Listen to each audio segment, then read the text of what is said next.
Good morning, good morning, good morning, good morning, good morning, everybody. Good morning, everybody. Good morning, good morning.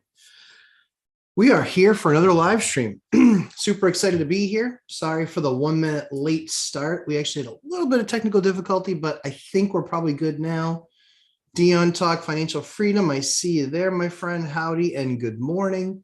Give me just 1 second, make a couple screen adjustments, and I think we should be good. I think we should be good now. All right.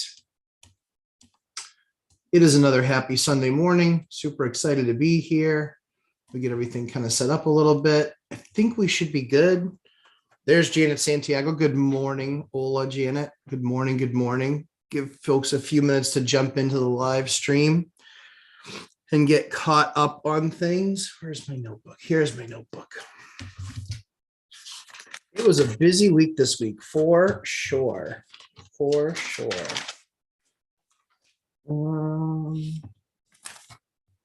Yeah, busy week, busy week. Kip Stevens, good morning, sir. Good morning. Hope the family's doing well and getting back to normalcy. Yeah, that is the most fun part. Oh, here we go. Let me just make sure we put this on mute so we don't hear that. Contractor, I sent a contract. I Venmoed a contractor payment this morning via Venmo, and he goes, "No thanks." Like, I wrote him back. I go, "You can send it back."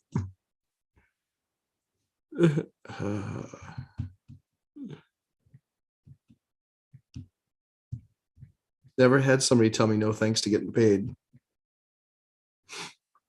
especially like within an hour and a half of getting the invoice. It's pretty funny. All right, we're just going to take that volume down.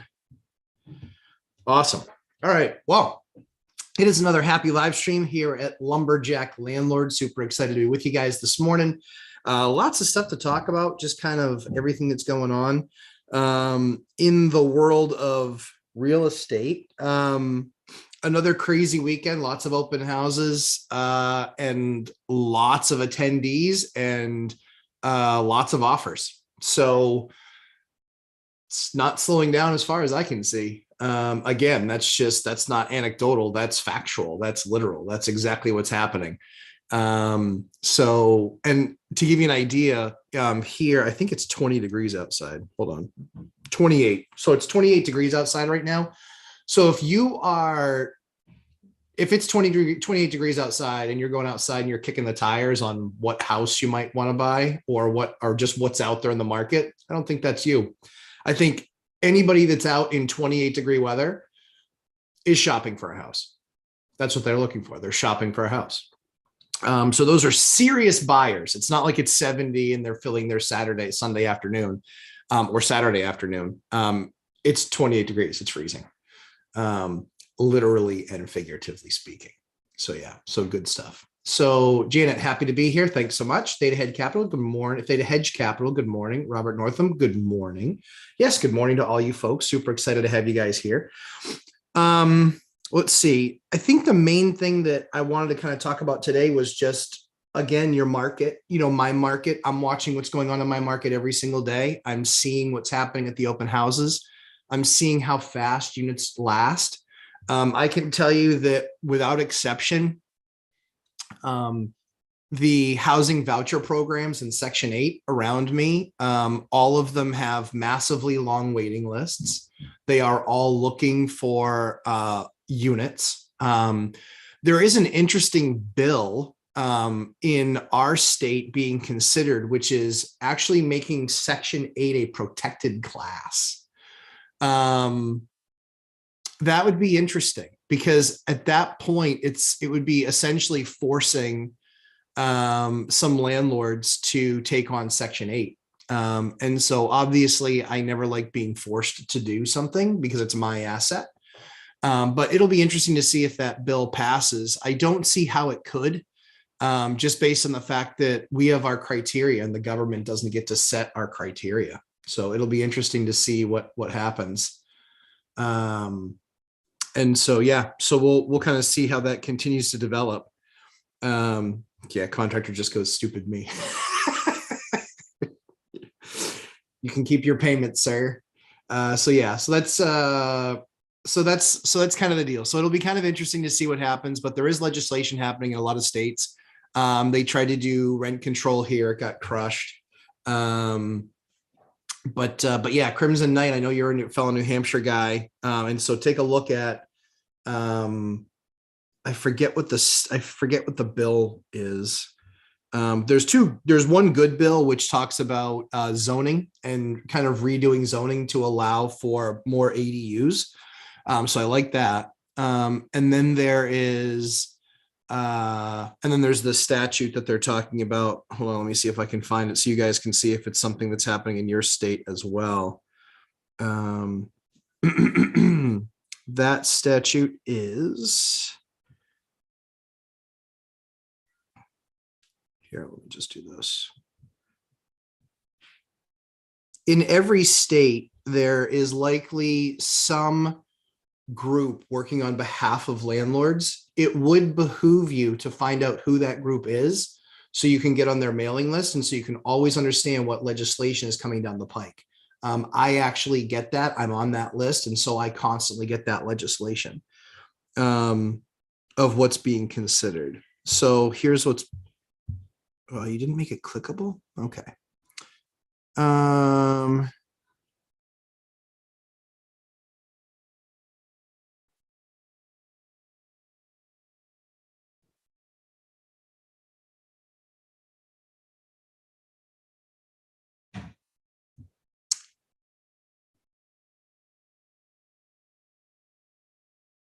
Sorry, guys. I thought I had it right at my fingertips, but I did not.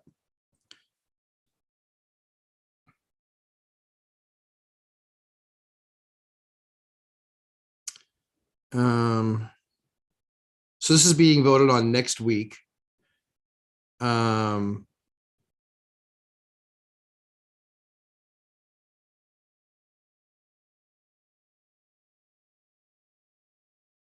Yeah, so it basically is the bill would require landlords to accept Section 8 housing vouchers. The problem here is the Section 8 housing choice voucher itself.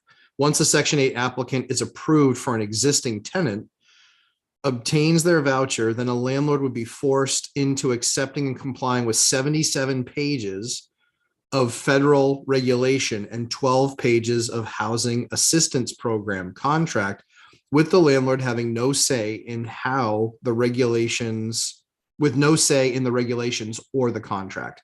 Essentially, the landlord would be forced into entering into a government contract without any say in the content of that contract. In addition, the government can change the regulations at any time and future iterations of the contract, again, while the landlord having no say. More simply said, for approved applicants or existing tenants, the bill would force landlords to sign into a federal program with no say in the matter, which was strategically designed to be voluntary. These regulations and the HAP contract place many burdens and additional costs onto the landlord, all of which will be another pressure to raise rents and worsen our affordable housing. So again, we're all very much for affordable housing. We only, market largely is set based on what someone's willing to pay.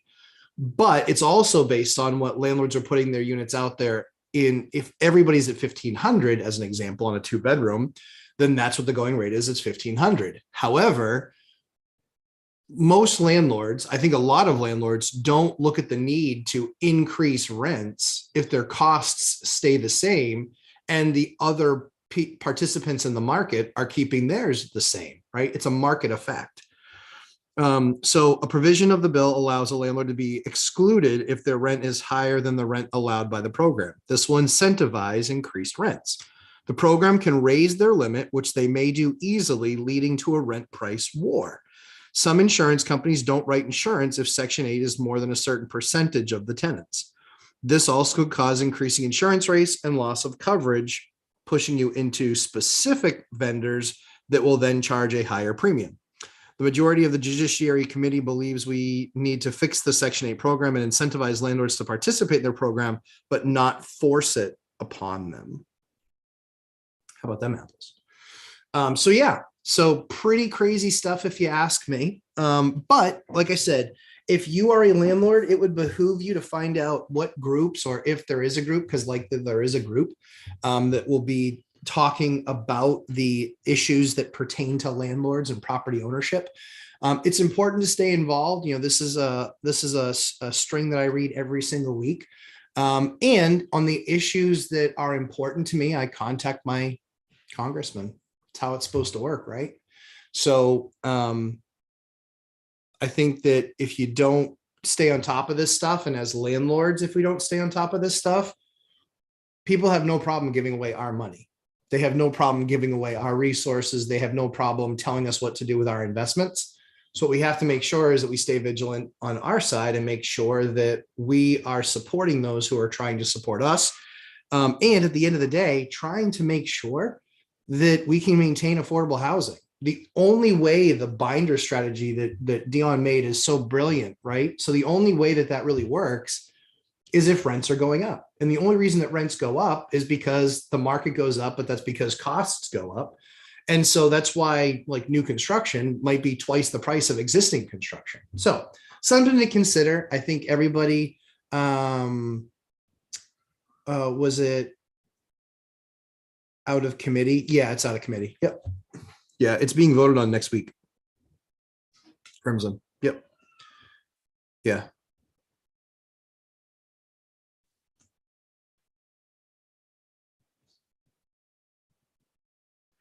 Yep.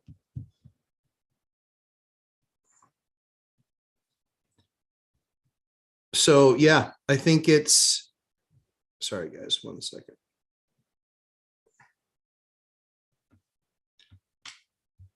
So yeah, it's live. It's not live. It's being voted on. I think, what's today's date? The 13th. I think it's being voted on the 15th and 16th. So yep, I would just behoove all you guys to find that. I agree the ADU bill needs to pass. Porches are behind that. Porks are behind that one. That's 100 votes right there. Yeah. I think that one will pass. Theta Hedge Capital, always thought Section 8 fell under source of income with regards to protected class. So it's state by state. All I know is that in New Hampshire, if they make it a protected class, it's much more, you basically, I believe if they hit your rental criteria that you have to accept them. I believe that's what making it a protected class would actually mean. But right now it's a voluntary program. I can tell somebody that's on Section 8, we don't accept Section 8. It's my prerogative. They're saying that you couldn't say that. You'd have to let them apply. And then if they meet your criteria, you have to take them. That's my understanding of what making them making somebody of that a protected class. So yeah, Vanessa, hi from Germany. Hey, Vanessa from Germany. Super excited to have you here. Tom Kine. Hey, Tom. Tom, are you on the road? Or are you home? Hello from Maryland. So you're home. Probably. Crimson Knight. Was it out of committee? Yep. It's yes. So it's being voted on Tuesday.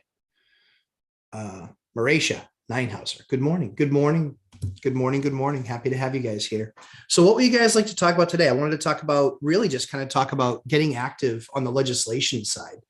I think it's really important. This group that talks to landlords all across the state just tells them, hey, listen, this is what's up for debate, guys. There are a number of states trying to eliminate trailer parks as an example. We know that trailer parks are extremely affordable. It's an affordable way to live. I don't mind trailer parks. I don't. But a lot of states are trying to get rid of them and rip away the ability for people to keep trailer parks or certainly start trailer parks. They're eliminating them because of a lot of times there's kids in those trailer parks and the taxes, there's no tax that's paid to the city per se. And so it's massive costs, $10,000, $12,000 per child to go to school. And the cities, that's a massive net negative for them. So just something to keep in mind. You'll start to see, I think, a little bit more of that too. Drew A, do you keep a list of things you missed on deals to remember for the future? I have a list on my phone of things I missed, but luckily they did not turn my deals into alligators. Drew A, give me more detail, like things I missed or things you missed. Give me some detail about that. Happy to do that. Karen Molnar, good morning. Thanks for the info on Section 8. Yeah, so this is specific, Karen, to the state of New Hampshire, because that's a state thing. However, it is important that you look up and see what your state's doing, and understand there's got to be some group of people that are landlord advocates in your state.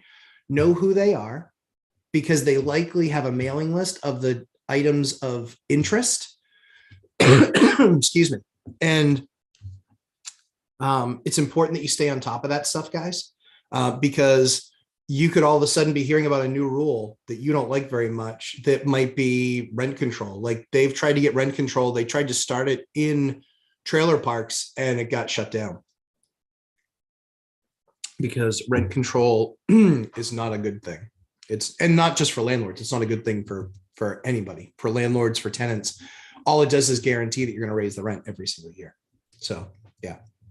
Keith Hager. Hey, dude. Hey, good to see you, Keith. Or see what you wrote. Good to see you. Crimson Knight. Yep. I also don't like working with government. So no Section 8 for me. Yeah. So one of the things that you'll find is, so Dion, about a third, he's a third military, a third, what we'll call retail, and a third Section 8. Mike is about the same. Mike's actually more like 40%, 35 to 40% Section 8, and I think about 60% retail. And for me, I'm about 10%. So the thing for me is that landlords really loved Section 8 during COVID because they were guaranteed payment, and there were a lot of people that didn't pay. However, I only had, out of my 80 or 90 units at the time, I only had a couple people in year one not pay, and then maybe another 2 or 3 people in year 2 not pay. But they were perennial non-payers anyway, or not perennial. They were consistently late non-payers anyway. So they were just a tenant problem that I couldn't get rid of because of the eviction moratorium. So now that we have eviction moratorium, they're going to be gone. A lot of them are actually already gone. I think 3 out of 5, 4 out of the 5. Yeah. Julie Anderson, good morning. How's the family and baby? So quick family baby update. All the kids who had the health event, they're all fine. Ashley, Mrs. Lumberjack, she's fine. The baby handled it the best out of all of us. She actually was diagnosed positive. She was fussy maybe a day or 2. So the baby was completely fine, which is a miracle with how much chemo is going through her right now. And the baby's good. March, April. So we are finished. We're finished chemo in about 6 weeks. Thank God. Yep. We're finished chemo in about 6 weeks, and then we get a little bit of a break. And then we'll start up with radiation, which is going to be interesting. It's every single day. So we are blessed. We are doing well. So thanks very much for asking, Julie. Karen Muller, yes, love that idea about getting more involved in legislation, especially for affordable housing, as I am struggling with the gentrification that's going on. Yep, sure. Yeah, I think the most important thing is that don't be a spectator, be involved. And it's not saying that you have to volunteer 10 hours a week to, the guys that are doing the legal stuff for the state or for landlords. But it's important that you're at least on their mailing list so you know what's going on. That way, when they reach out and ask for support and say, hey, you're going to need to contact your congressman on this, that you can do that. You need to reach out to your congressman and have that conversation with them and send them an email. Because I think it's really important. I mean, if Congress folks are supposed to do are able to do their jobs, it's based on listening to their constituents. If their constituents aren't saying anything, then we kind of get what we get, right? So it's important to at least voice our opinions as taxpayers and as landlords, and recognizing that largely for us, this isn't an academic exercise, understanding that rent control doesn't work. It's actually It's actually an exercise where we see it ourselves, and then we can give them that experience, because most of these people in Congress, most of these people in state Congress, and represent state reps, they don't know what's going on. They have no clue. They have no clue, because most of them aren't landlords. They are on the big stage in the Senate and Congress, U.S. Senate, Congress, but not reps in the state. Not a lot of those reps in the state are. Keith Hager, each mobile home in our county has to have a tag tax stamp. Oh, interesting. Very interesting. Yeah. That's not that way. I don't think it's that way in Maine. And I don't do business in mobile homes, so I don't know this factually, but my understanding of why they're fighting it is because there isn't that tax. The whole park is taxed, but it's basically taxed on land, not taxed based on houses, because they're mobile. They can be, dragged off anytime. Crimson Knight, what type of carpet do you use on stairs? Good question. So I use what's called a high pile, and an 8-pound 8-pound pad. Never, ever, ever anything less than an 8-pound pad. 10-pound pad if you can get away with it, but 8-pound pad 100%, because that's what will wear down the fastest, is the pad. And then like a high pile carpet that will cut noise on stairs, but it will also last a whole lot longer. You can actually get a professional carpet cleaner to come in and get that, and you'll be okay. So, yep, 8-pound pad, high pile carpet. Yep. Dion talked about Ninja Freedom. Paul added rent control and included new builds, so contractors canceled in process projects. Yep, for sure. Yep. Yeah, I mean, at the end of the day, we all have to make money to stay in business. And as soon as something stops making money, then we can't stay in business. And then people start to walk, and then people go, oh, geez, I wonder what we should do now. There's a shortage of housing. Yeah, it's because people couldn't make money doing it. That's how it goes. Drew A, one of the big things I missed was when I was looking at yearly taxes on a deal, the seller has a few exemptions like homestead, disability, and I did not catch this. Now I check the county websites. Oh, yeah, that's smart. Yep, that's smart. So things that I've missed.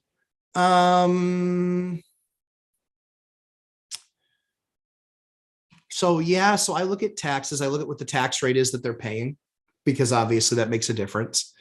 For us in our state, it's a little bit different in New Hampshire, because every 6 months we get a tax bill, and every year it gets reassessed. And what I say by that is they take the assessment on the property and they say, property values are up 4% and we're keeping our rate the same, or property values are 0% and we're raising our rate 4 or 5%. So it's what I call the local tax ladder. It's always doing this. It's either values up and they keep the rate the same, or values lower and they raise the rate. So then they make a huge deal, and it's just completely fraudulent. They make a huge deal about publishing, hey, everybody, guess what? Taxes aren't getting increased this year, or taxes only went up 1%, or taxes went down 1%. Yeah, when they do that, it's because they raise the valuation of the properties 5 or 6%. So you're paying the same rate, but you're paying it on a 5% larger rate. So therefore, your taxes did go up. So I have called the multiple papers that write these garbage articles, and I let them know that it's completely disingenuous, it's false, and it's completely false advertising, because the 80-year-old that's still living in her home, she is not getting a tax cut. She is getting a tax increase. Period, plain and simple. And I've never, ever, ever seen it where my net amount paid was less, except for the crash of the Great Recession of 10, 11, 12. It took them a few years to get it out there. So yeah, don't give me that. But yeah, to that point though, Drew, I can't think of anything that I've missed.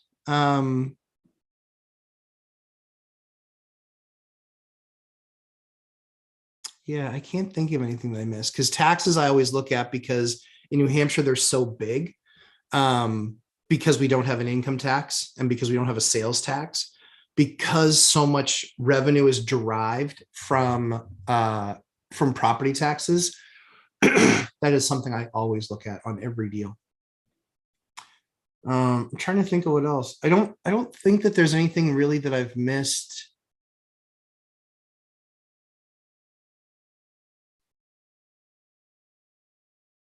No, nothing that I've missed.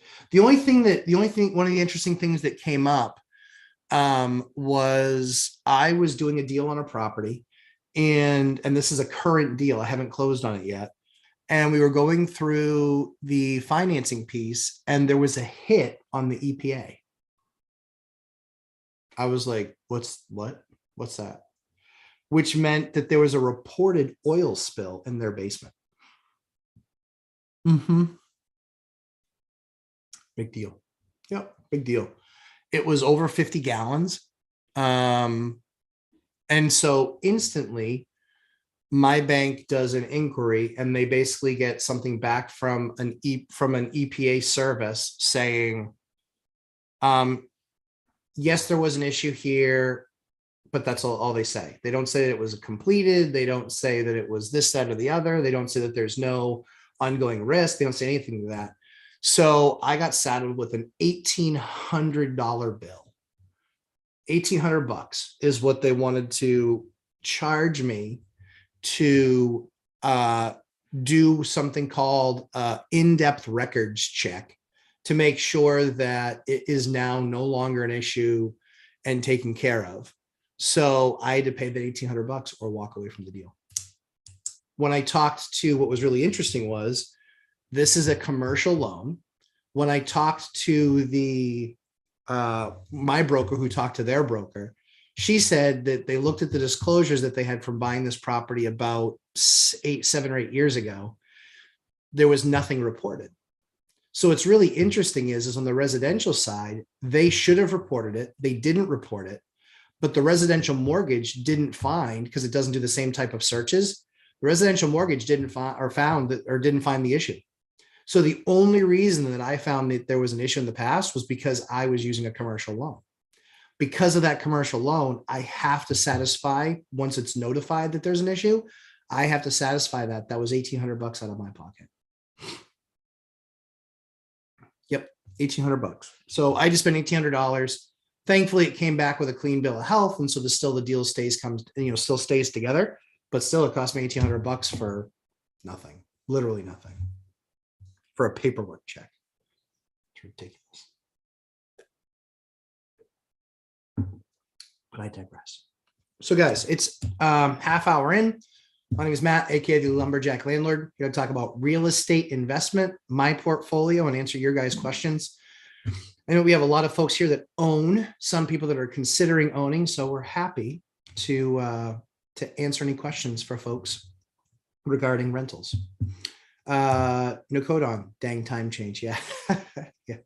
Yeah. I woke up really late this morning, and then I realized I was actually right on time.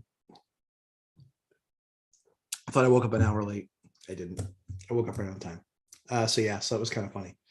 Crimson at 921. I might run for state rep this year, but I think I want to do alderman more to stop the COC and make inspections do something useful instead of harassing landlords.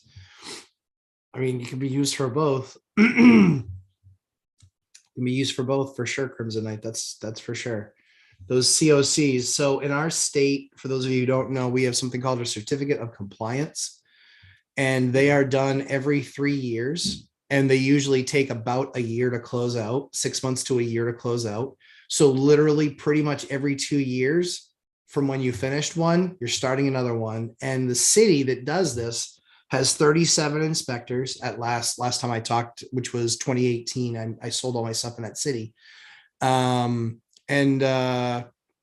They basically make it an event every time. And so I never finished one of those COCs without at least $3,000 being spent. In a couple cases, it was $15,000.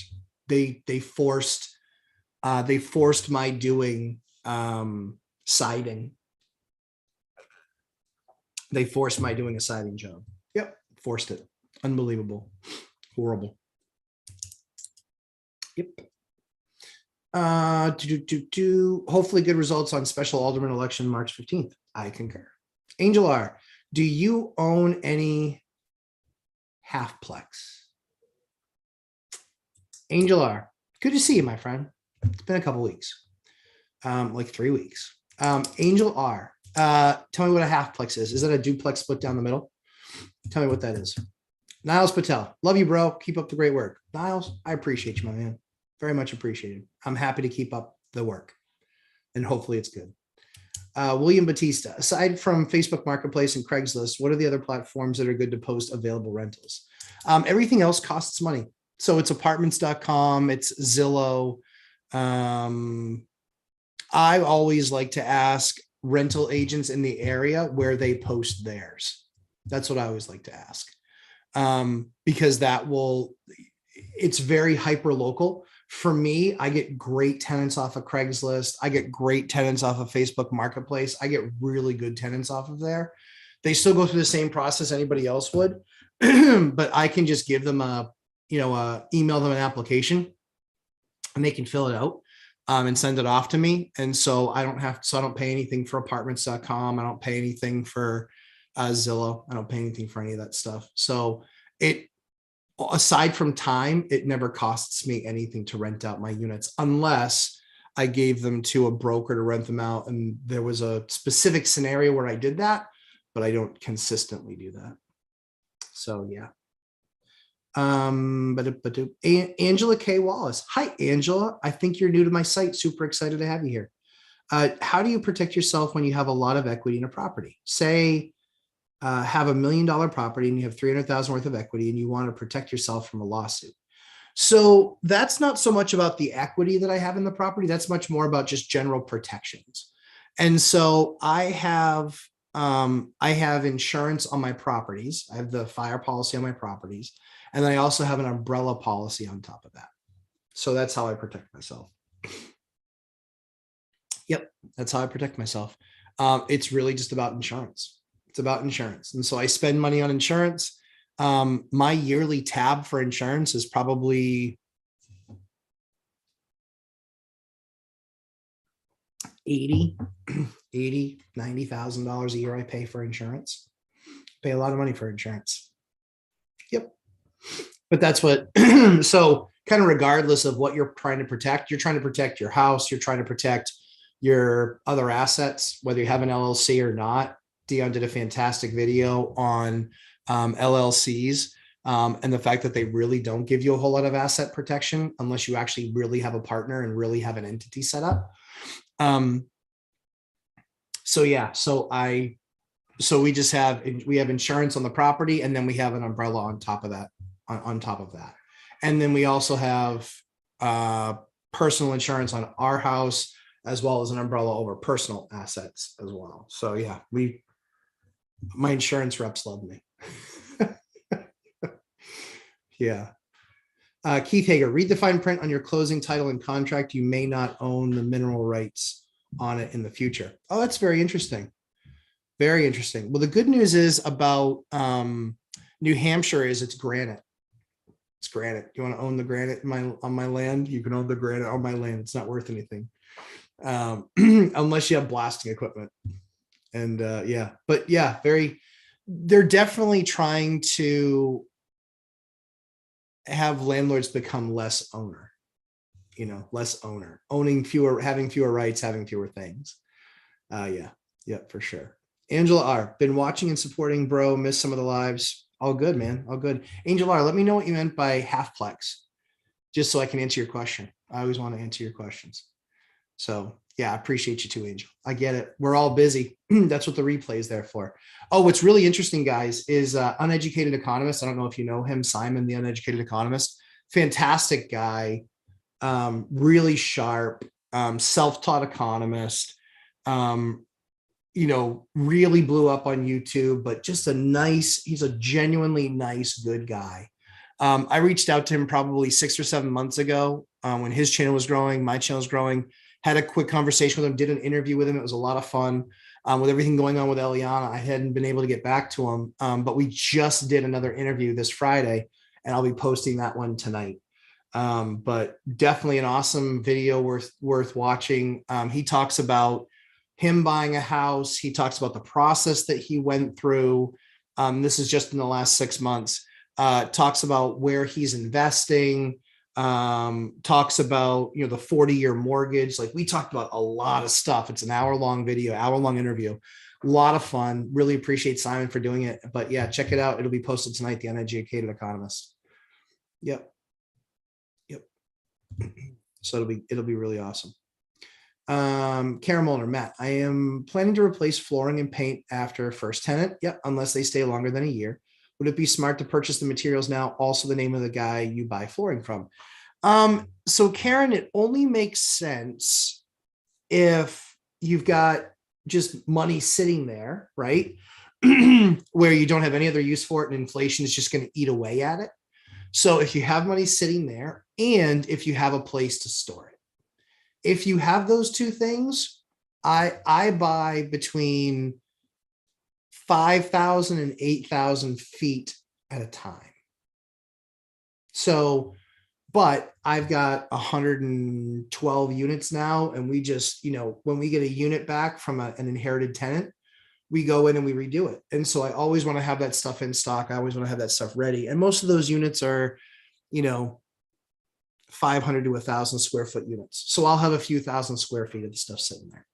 And Karen, if you want, you have me on Instagram, Lumberjack Landlord. Guys, always check me out on Instagram, Lumberjack Landlord. But you also, my email is lumberjacklandlord@gmail.com, lumberjacklandlord@gmail.com. Shoot me an email. I'll give you Marty's information. Actually, give me 1 second. I might have some here. Yeah, I do. So Marty, the flooring guy, 725-212-8610, 725-212-8610. And just tell him Lumberjack Landlord sent you. He takes care of our guys. He takes care of our people because he's super, super busy. So if you can just, it helps get you to the top of the list at the very least. But 725-212-8610. Marty the floor. Robert Northam, have a $1 million umbrella policy for $850 a year. Yep. Pretty cheap insurance for peace of mind. Yeah. So I actually got, through State Farm, $427 for $1 million through State Farm. Yeah, really good. Yep, really good. Angel. By halfplex, I mean half a side of a duplex where a different owner owns the other side. So that's called a condex. A lot of times it's usually called a condex. I don't own any of those. I will probably in the future. And I won't because I bought them. I will because I've been watching a market that I've never done business in 0 times. I've never bought anything in that market. But the city south of us, one south of us, is an extremely expensive city. And over the last 20 years, there have been duplexes there used to sell for $400,000 to $500,000 20 years ago. Now they sell for $1 million a side. $1 million a side is what the rate is right now. $1 million a side. It's kind of crazy, but it's true. So $1 million a side is what they're going for right now. And I believe our market will do the same. So 20 years ago, I was buying duplexes for a couple hundred. And now there are sides split down the middle. The record in the city right now is $399. A couple just sold, $399. So I believe our city will get there. Duplexes here now cost, $500, $550 if it's in any decent shape. And if it's a large, I own almost 20% of my city's units that are 4 units and larger per side. That was a specific criteria that I had. Was I wanted large bedrooms, So my duplexes have anywhere from 8 to 12 bedrooms. My duplexes do. Yep.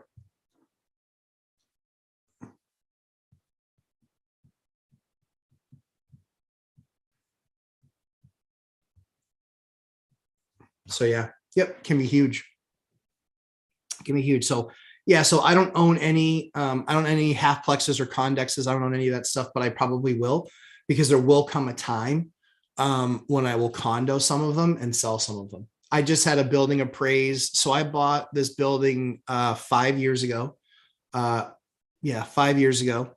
I rehabbed it. I had 400,000 into it. It was a 4-unit building, but they're side by side. So basically like what you're talking about, except it was 4 of them side by side. So kind of like a brickstone.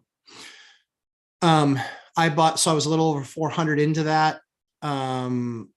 My rents have been outrageous since day one. I'm over $8,000 a month in rents on those 4 units. That building, after I finished it, it appraised, excuse me, it appraised for 605. That building just appraised for $1,022,000.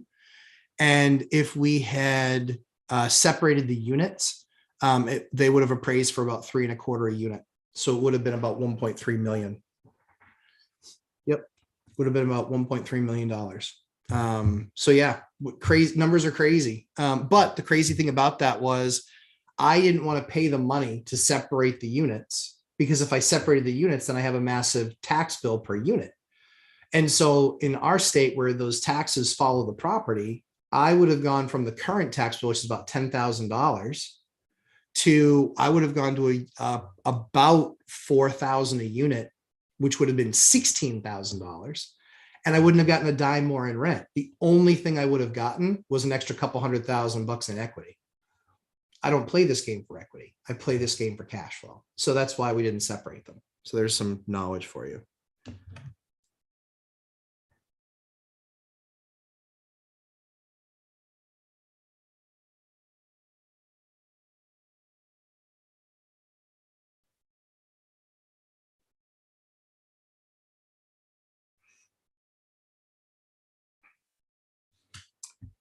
So next question.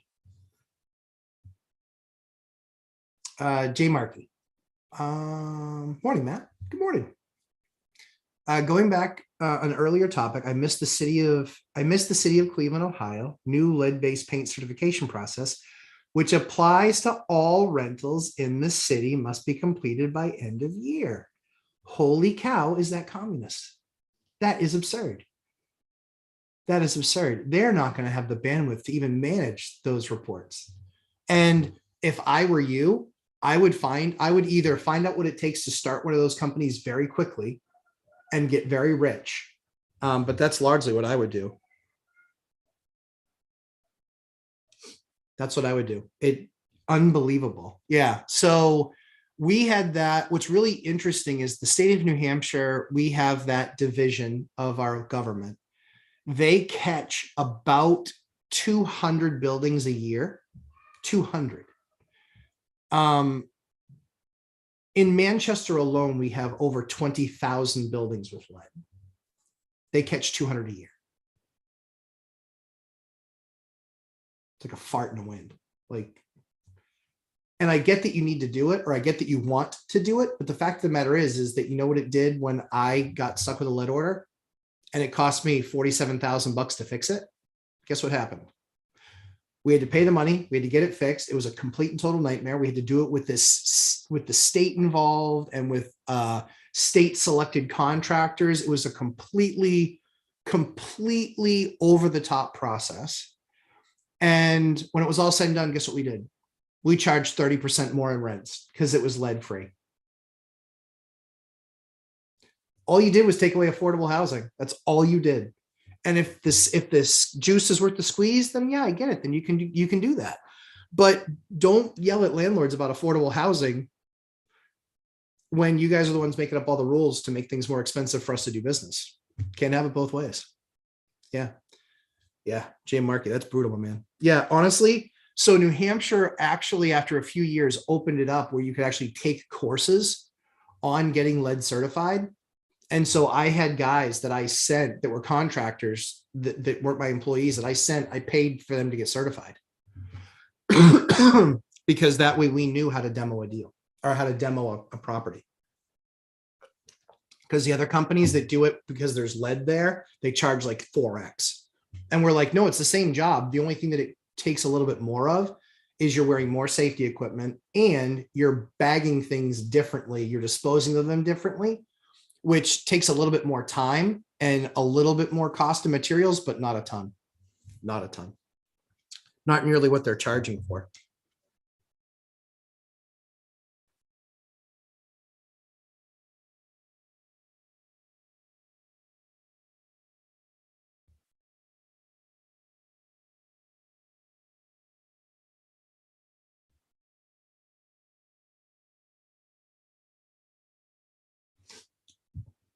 Yeah. So anyway, Keith, Karen Molnar, you're awesome. Thanks. You're awesome. Thanks, Karen. Keith Hager had a rental house years ago, sold to government under eminent domain. Oh, very interesting. I did not accept the first offer and they doubled the offer before the highway project was finalized. Good for you, Keith. I love hearing winning stories like that. I love that. I love that. That's fantastic. Good for you. KHPF881. You've never been here before, but super excited to have you here. Hi, do you know of any lenders that are willing to 90 to 85% LTV for non-owner occupied multifamily? Should commercial lenders be a better choice if my constraint is setting aside the full 20 to 25%? So that is an awesome question. Very good question. Very much like that question. So you can definitely call a couple mortgage brokers and just ask them what programs they have available. Tell them exactly what you're trying to do. So you'll spend a day doing this, right? Yep.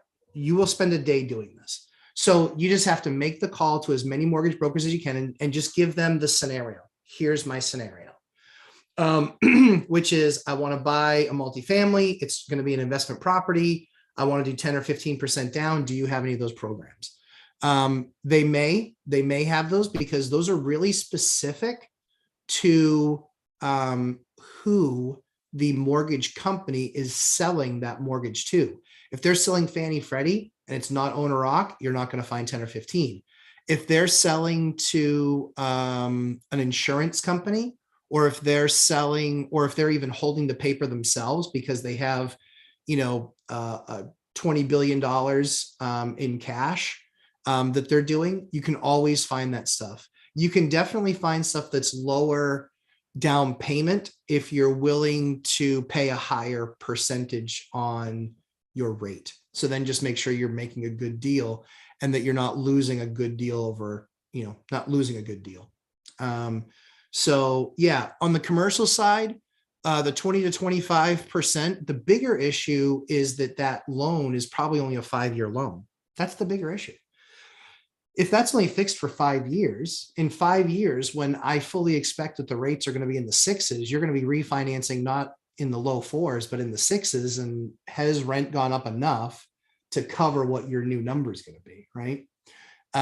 So Mike Zuber, one rental at a time, myself, he got out of all of his adjustable rate debt, every penny of it.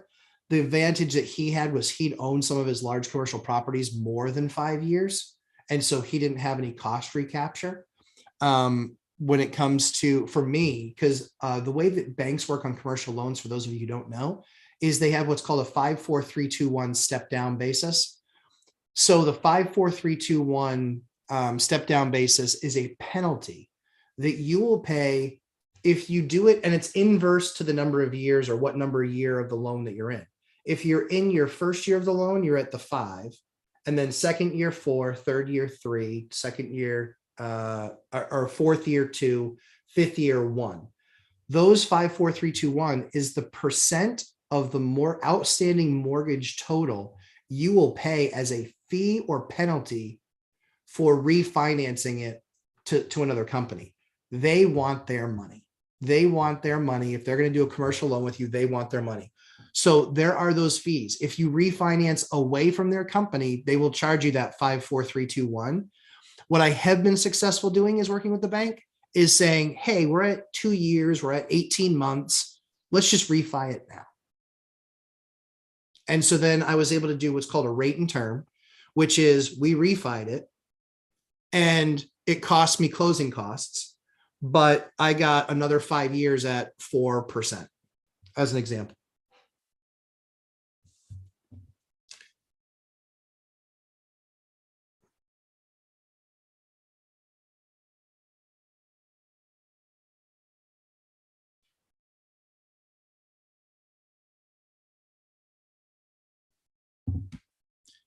Always something, always something. Good times. So yeah, so that's what I would do in that case. KHPF 881. Let me know if that helped. William Batista.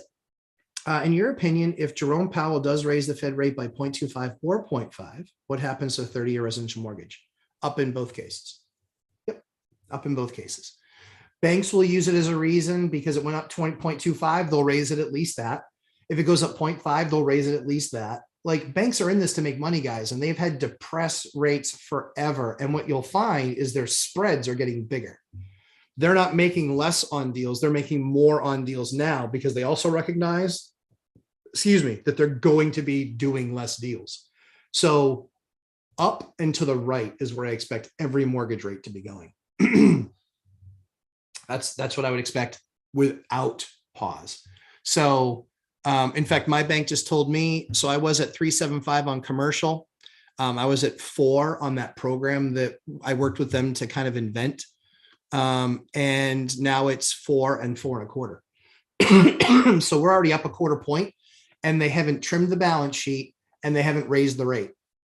Haven't trimmed and haven't raised, but yet my rates are both a quarter point more expensive on everything I'm doing. Yeah, pretty crazy. Pretty crazy. Angel R, been using Benjamin Moore as per your recommendation. Don't think I'll ever go back to Bear. Customer service is much greater too. Angel, very excited that any of my recommendations work out for folks. Like I said, we've been using products Sherwin-Williams, Bear, Valspar. We put them to the test and we see what they look like after a couple, 2-3 years of use with our tenants.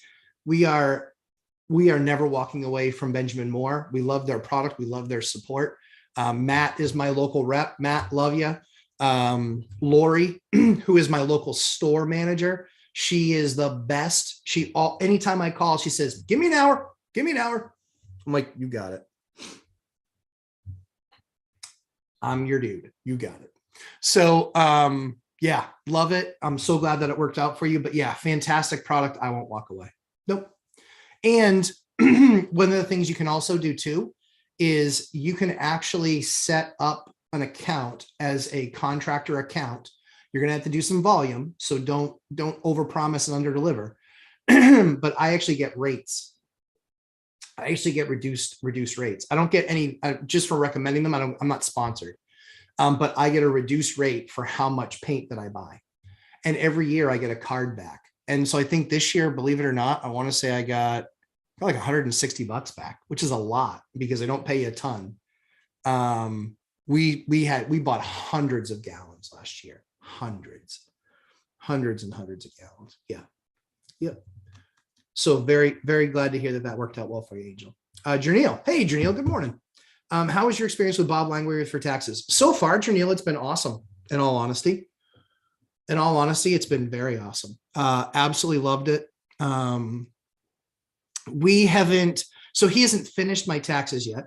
We literally just got to the point where we had uploaded everything. So to give you guys an idea of what my taxes looked like this year, or for 2021, we refied 9 properties or 10. We sold 2. We 1031 exchanged those into 4 other properties.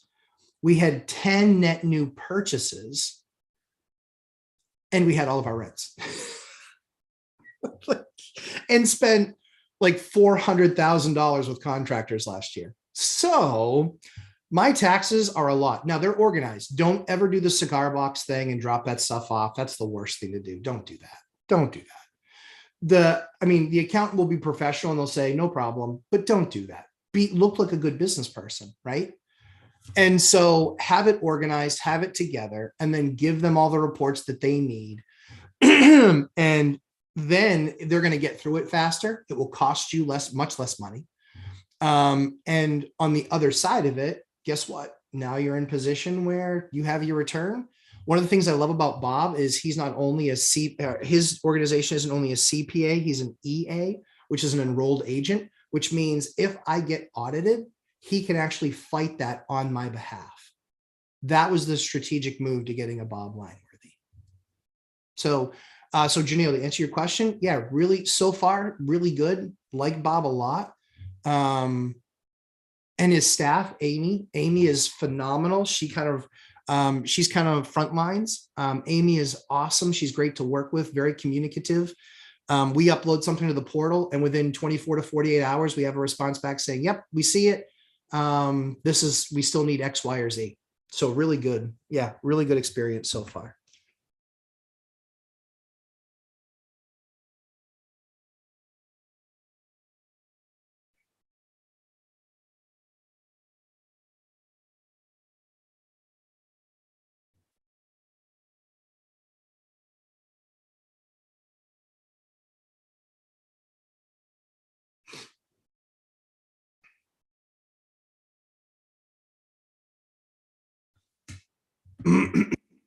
Yeah, so good.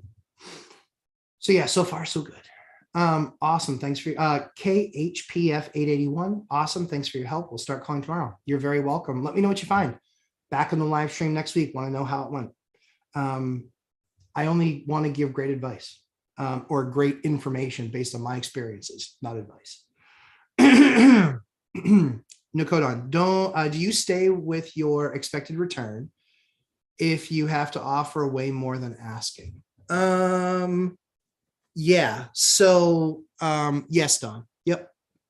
The only thing that will change from that is if I see, so I mentioned yesterday in Mike's One Rental at a Time's Facebook group, I mentioned that I took down a deal that is a triplex right now. Rents are $3,400. The property makes single digits when it comes to makes single digits right now when it comes to income. However, the rents are almost half what the market is. They're just way too low. Way too low. The landlord that's owned that building has owned it for 8 years and they've never raised the rent. Rents have doubled. Rents have doubled in 8 years. They've actually more than doubled. And so they just never raised the rent. So I'm paying less than the property is worth based on what I can get for rents. I'm paying more than what it's worth based on what they're currently charging for rents. But I know with those leases expiring in the next 4 months, all of them are going to get binder strategied. All of them. They're all going to be talked to about, here's what the market rent is. Here's what Section 8 pays. Here's what the market rent is. Here's what Section 8 pays. Let me know how much you'd like me to increase your rent based on what the current market is. And I'll need to know within a couple of weeks. So we'll have that conversation with them. And worst case scenario, Section 8 takes me from 11, 11, and 12 to 18, 18, and 18. It's a $2,100 a month increase. So it's not just about what I'm buying it for, what the rents are right now. It's also understanding in the next 6 months, what could they be and how far off are they? Because admittedly, I'm overpaying what I'm paying for the building for the three bedrooms. At $425, I'm overpaying. That should be, those units should be based on what their rents are. They should be probably, that building should probably be like $350 to $375, and I'm paying $425. But I'm paying $425 because I know after I raise the rents, even if I only get to the Section 8 number, I know the building's worth $550 all day long, breaking sticks. So it's an awesome deal. It's a killer deal. I love this deal. This deal is amazing. Yeah. So do you stay with your expected return if you have to offer way more? Yeah, it's about what I can get for it within like 6 months of closing. It's just knowing my rent's cold, knowing exactly what that market is. That's really the biggest key. Jana Santiago, I have a question. If you own a piece of land, have you ever done a mortgage loan for owner occupied? I'm thinking to buy the land. Can I apply first time home buyer programs? Any thoughts? So that's a really good question. I don't honestly know. The reason is I have never bought land before. I'm in my first land deal now. And it's a very specific situation. So I don't know any of the questions of that. The only thing that I'm doing with this land is I'm still debating whether I buy it cash or buy the land and the bank will give me 65% of the land purchase price. And then for construction, they'll give me 75% of the finished construction price, if that makes sense. Those are my only options. Apparently I said something rude. 10 people just jumped. That's all right. We've got the good ones still here. Don, I am running up against people offering at least 25,000 over asking, but my return doesn't fit unless I lower my expected return, but going from 40 down to 15 barely covers inflation. Yeah, 40 is a big return. I mean, it really just depends on, are you over extenuating for those deals? So yeah, I get what you're saying. So for me, I would overextend for a deal that's paying me 40. I wouldn't overextend for a deal that's paying me 15, if that makes sense. Yep, if that makes sense. Yep. Here's Samuel in the background. He's screaming football for some reason, which makes no sense. I know there's no football on. William Batista, will your bank do single family in California? No. Nope. They are a regional bank. Those rates are better than what I've heard as of yesterday, since I'm looking to do a cash out refi. So the only thing that I would tell you, William, is look at small regional banks, anywhere from 2 to 7 banks. Those are the ones that you want to be talking to right now. Brokers need to make up their margin. So they're adding costs on to do the deal for you. Big banks, the Wells Fargo's and the Bank of America's, they are the normal strand, common, everyday Joe Blow line, right? So you want to be with local regional banks for one main reason. They have a charter that's to be in the community, by the community, for the community, right? So they want all the local community using their bank. And they have charters about how much business they're doing in certain towns, certain zip codes. Those are the things that those regional banks or small regional banks are looking for, 2 through kind of 7, 8, 9 sites. Be talking to those banks. Those banks are going to be by far, the most willing to work with you on something, do something, slightly out of the box, have a conversation. By far, small regional banks, that is absolutely where it's at. 100% where it's at. Invest2Well. Hey, good morning. You use local bank as your lender. Yep. Does your local lender sell the loans? Nope. Some of them they did. But they don't sell them to other mortgage. So they will sell the paper, but not the servicing. So I've never had any of my loans with that bank sold off to another bank to service. The only thing that they've done is with my 10, they have 10 Fannie Freddie loans that they push to Fannie Freddie. And then they have my other loans, which is I have 10 with Fannie Freddie, and I have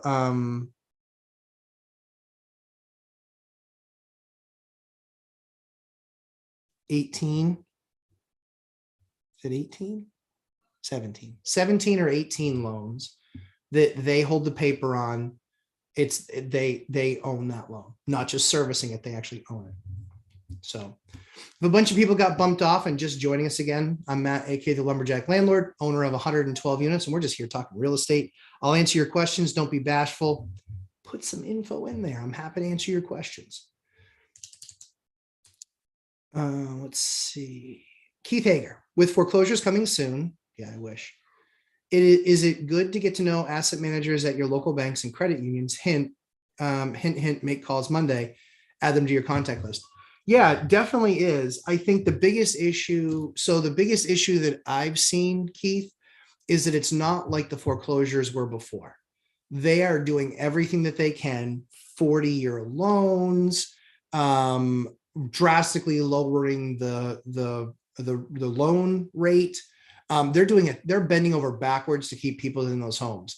So I can tell you that we're actually finally starting to see some homes come on, but man, they're junk. They're the junk of junk. It's nothing good. It's all just junk. It's all just junk. Yeah. Don't like it. Don't like it.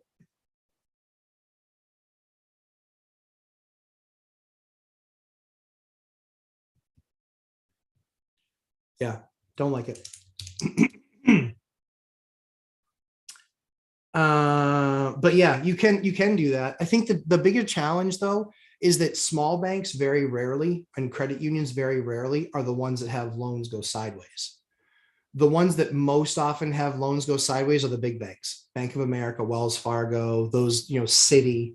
When I bought all the foreclosures that I bought, I think only one was a small bank. All the rest of them were big banks. All the rest of them were bigs. And what was interesting to me was they didn't even care whether or not I was going to do the new loan with them. They didn't care. I'm like, okay, fine. I'll use my bank. Rob, can I write off purchases of tools if I'm doing my own rehab on my property? I don't know. Ask your CPA. Don't know. So what we do is we present all the information to our CPA.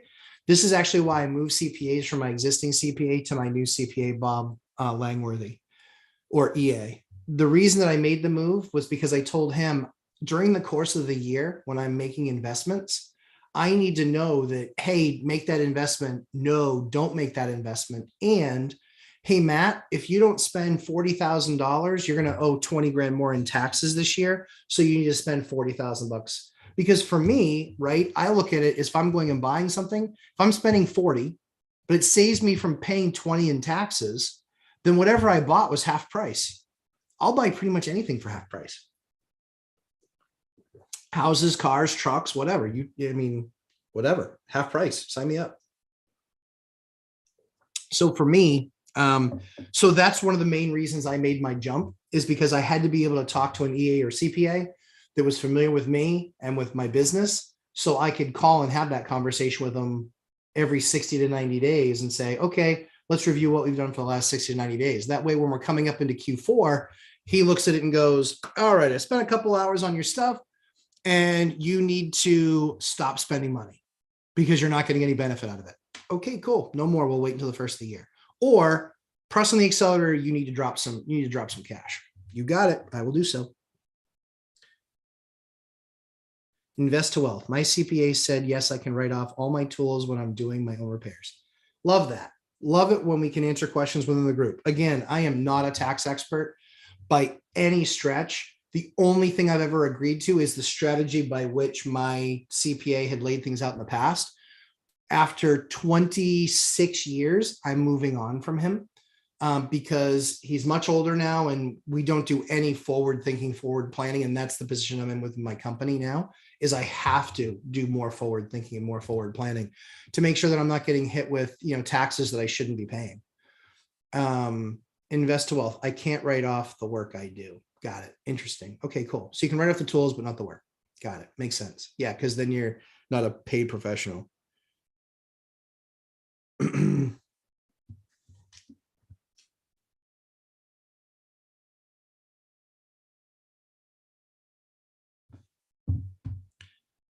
Yes. Yep. Don. Okay, thanks. I am just shell shocked. I put an offer on a property. It was 165 to 185 and it went for 250 cash. Yeah. I mean, at the same time too, Don, though, if somebody's looking at that property and they're happy with 6 or 8% and you want 15 or 18, that's why it went for the 250, is because they're buying that cash flow. They're buying that 8% cash flow.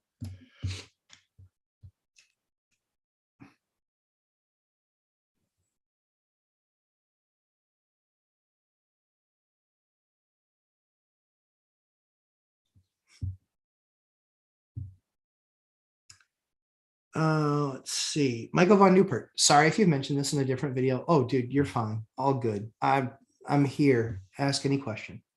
But are you still pursuing 3D printed houses, or is it more of a back burner due to permitting, supply chain issues, etc.? It was yes, still pursuing. Not based on anything other than really time.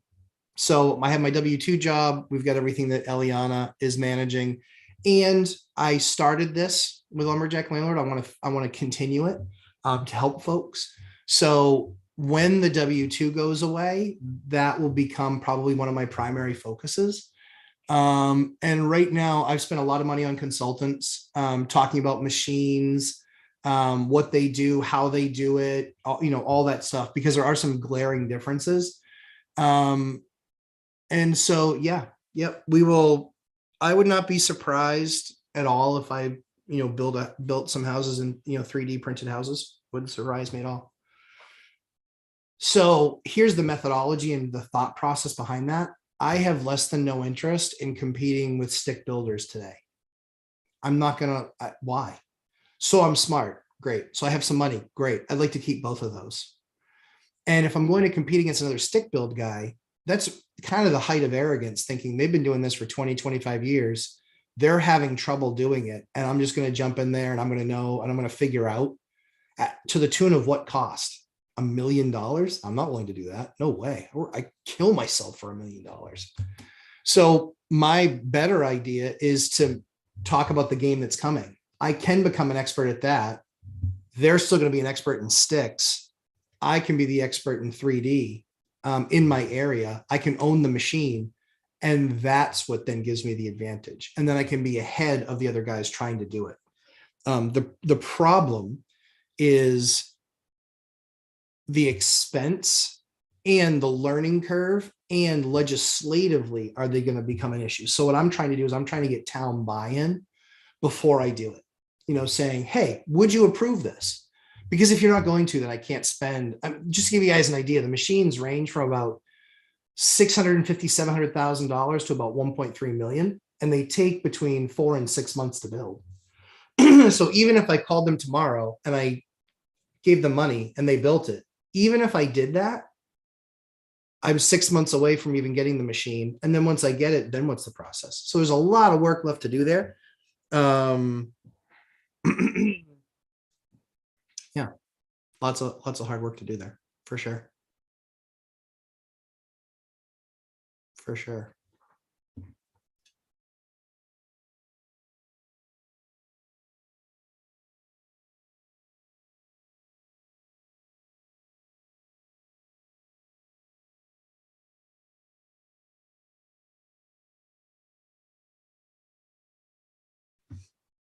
Yeah. So yeah, that's so yes, I will do it. It's really just a time thing. Yep. Nikodon, I just ran the numbers at 250K. It still brings in an 18.62% return. Well, then Don, somebody's being greedy, my man. I mean, 250K and an 18.6 return. Like for me, right? The last 8 deals I've done are all over a 20% return. But am I not doing a deal at 18.6? No, I probably am. Yeah, I probably am. I invest well. And Don, how does that 18.6 compare to your other stuff? Right? If you don't have unlimited funds, it's deal by deal based. That's the way I look at it. Let's see. Invest to wealth. Yeah. CPA write off of the tools when you're doing your own repairs. Invest to wealth. I can't write off the work. Correct. Robert Barnes. Hey, Robert. Good morning. Do you have commercial and residential mortgages? I do. I have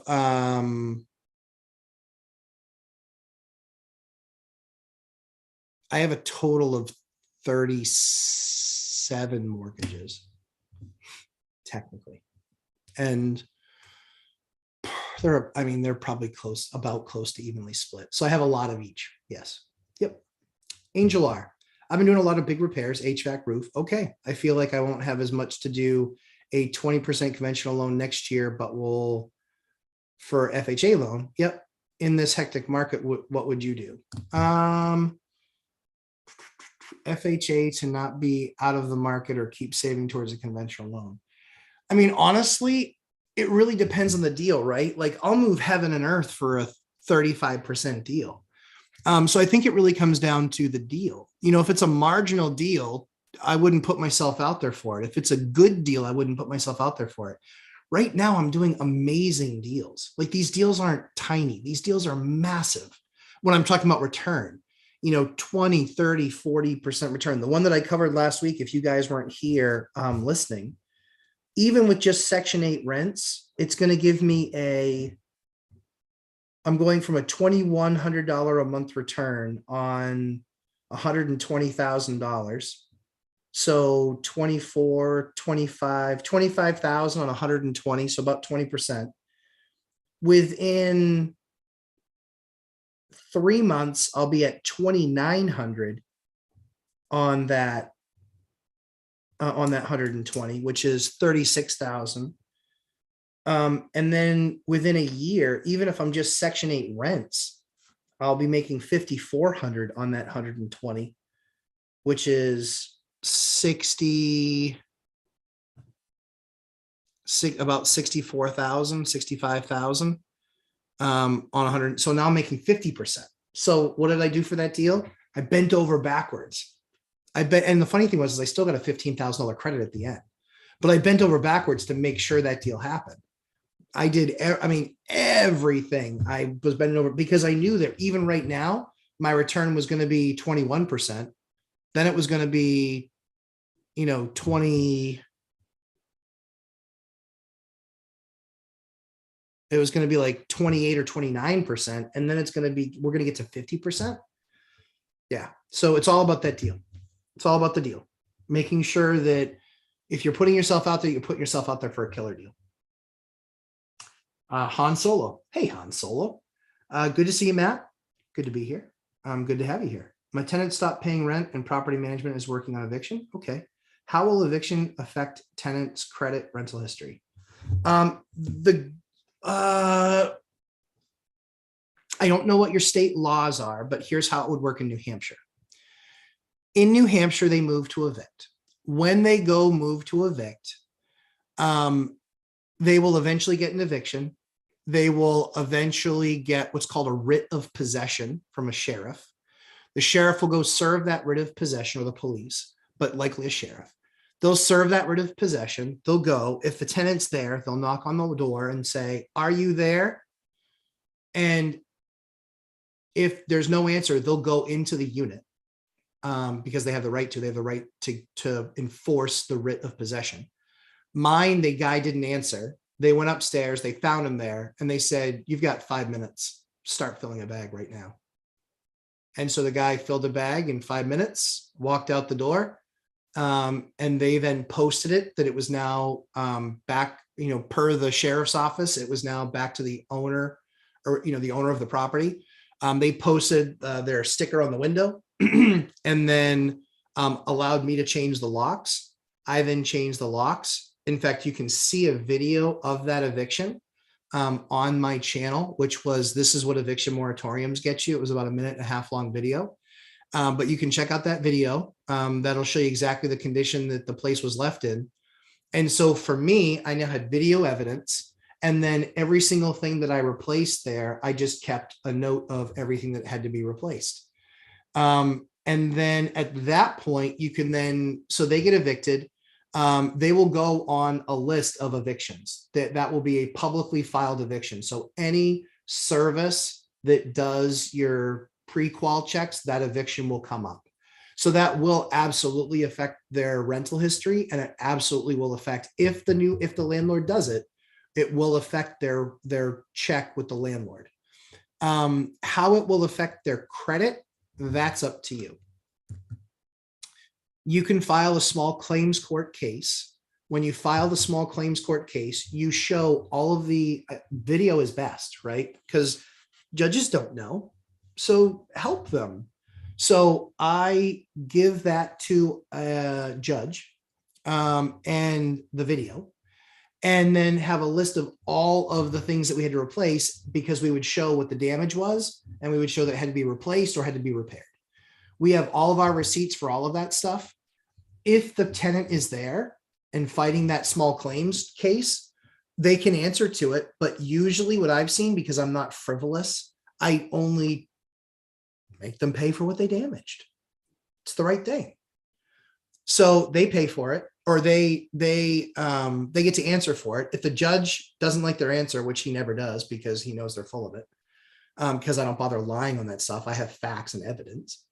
And I get a judgment against that tenant for that amount. Now, that judgment is on paper and is on the court. Nothing happens credit-wise yet. The only time something happens is if when you try to collect on that judgment and they don't pay, then I sell it to a credit agency, or then I sell it to a credit collections company. Then everything starts getting reported. It goes on all their credit reports as being reported as a debt that's owed, shows that there's been no payment. And the other cool thing is too, you can a lot of times work it out with the credit agencies, or not with the credit agencies, with the credit collection companies. You can ask them, how much of this am I going to get back? And that's what you can negotiate. Some will pay 20 cents on the dollar, 40 cents on the dollar. It really depends on what the debt is. Also, who the debtor is. Is it a guy that, that makes $10 an hour? Or is it somebody that makes $80,000 a year and they're like, yeah, I can screw this guy's credit up real bad. Yeah, we'll give you 60 cents on the dollar for this debt. But also take that and shop that judgment. Say, I've got a judgment on this tenant and I want to sell it. What are you guys willing to pay for it? And they might say, well, give us all the information. We'll look at it. We'll get back to you with what we're willing to pay. And then they'll figure out what they're going to pay you pennies on the dollar. That's how you do it. Pretty cool, right? So Han Solo, let me know if that helped. The code on. Don't rub it in. I'm not rubbing it in, Don. Don's still my hero. Don's building in this environment. I can't wait to do that interview with you. And we're going to do it in the next week or two. Just needed to get free and clear of the health event. Ugh. Janelle Diaz, have you ever purchased from auctions? Yes, I have. What is the process on that? So yes, I have. I've purchased through auction.com. I've purchased through Hubzu. I've purchased through, there was another one too. I've actually also purchased one from a town on a tax lien. That was the best deal I ever got. I got that property for $40,000. That's the best deal I ever got. 40 grand. Mm-hmm. A really funny story about that though. I bought that property for 40 grand. I pulled the permits with the inspection office to do a gut rehab. He said, I want you to knock the building down. I'm like, I'm not knocking the building down. He goes, that's what's best. Knock the building down. I go, that's not what's best.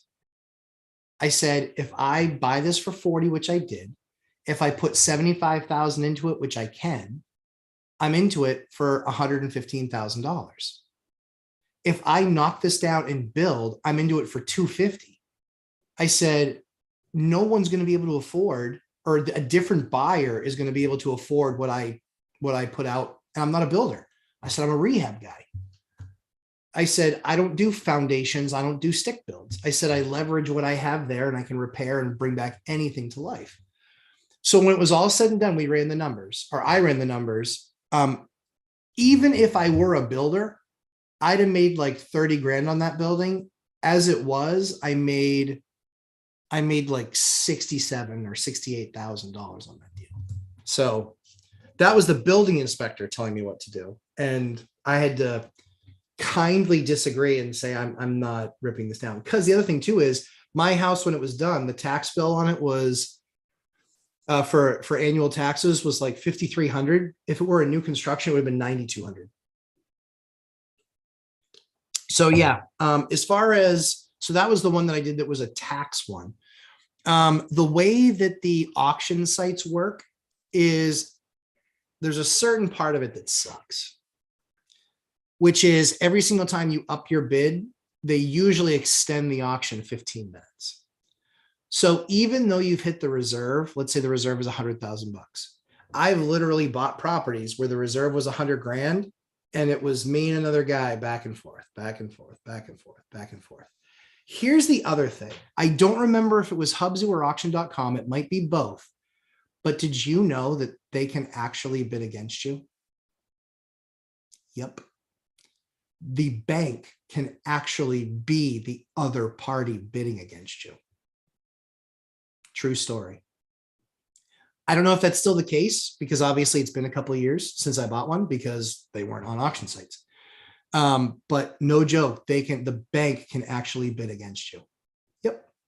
Amazing. I had no idea that was possible. I was like, that seems really scummy and dirty, especially the fact that they're not disclosing that they're the bank.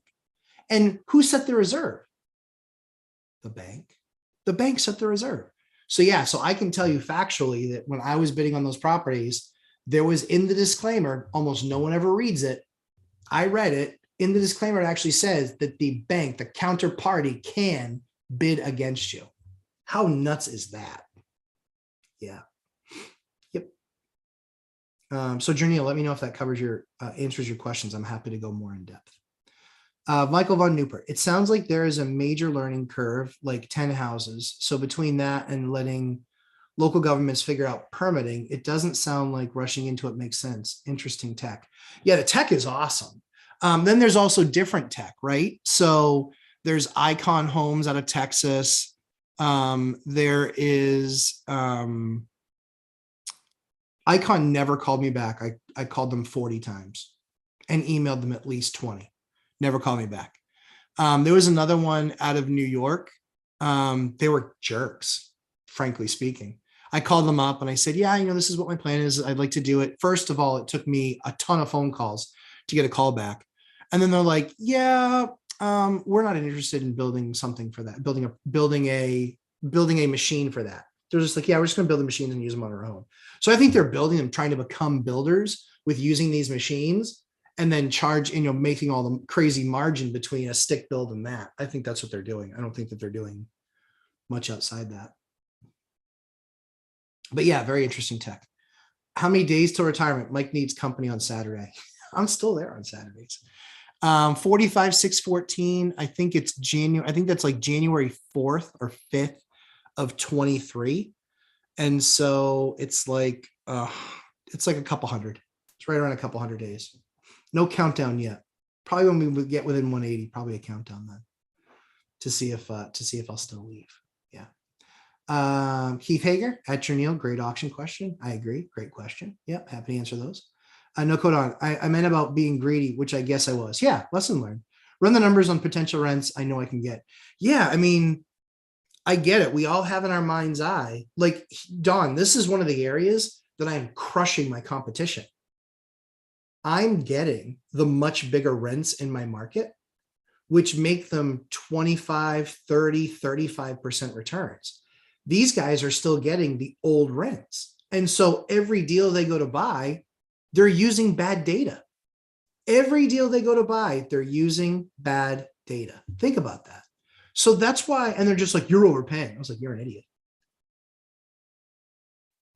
Not overpaying. Not overpaying at all. Yep. Yep. I'm thinking of a new license plate for the Lamborghini. Yeah.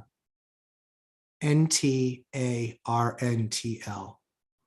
Not a rental. Thinking about that too. But yeah, that's why I don't want to, like, there's this one guy who's literally pissed at me because I've bought the last 3 large duplexes that hit the market and he really wants one. Get a brain, dude. It's math. Like, I'm not stopping you from buying it. I'm just outbidding you. And then his answer was, yeah, well, you're just overpaying for everything. I'm not. I'm not. But you can think that if that keeps you warm at night.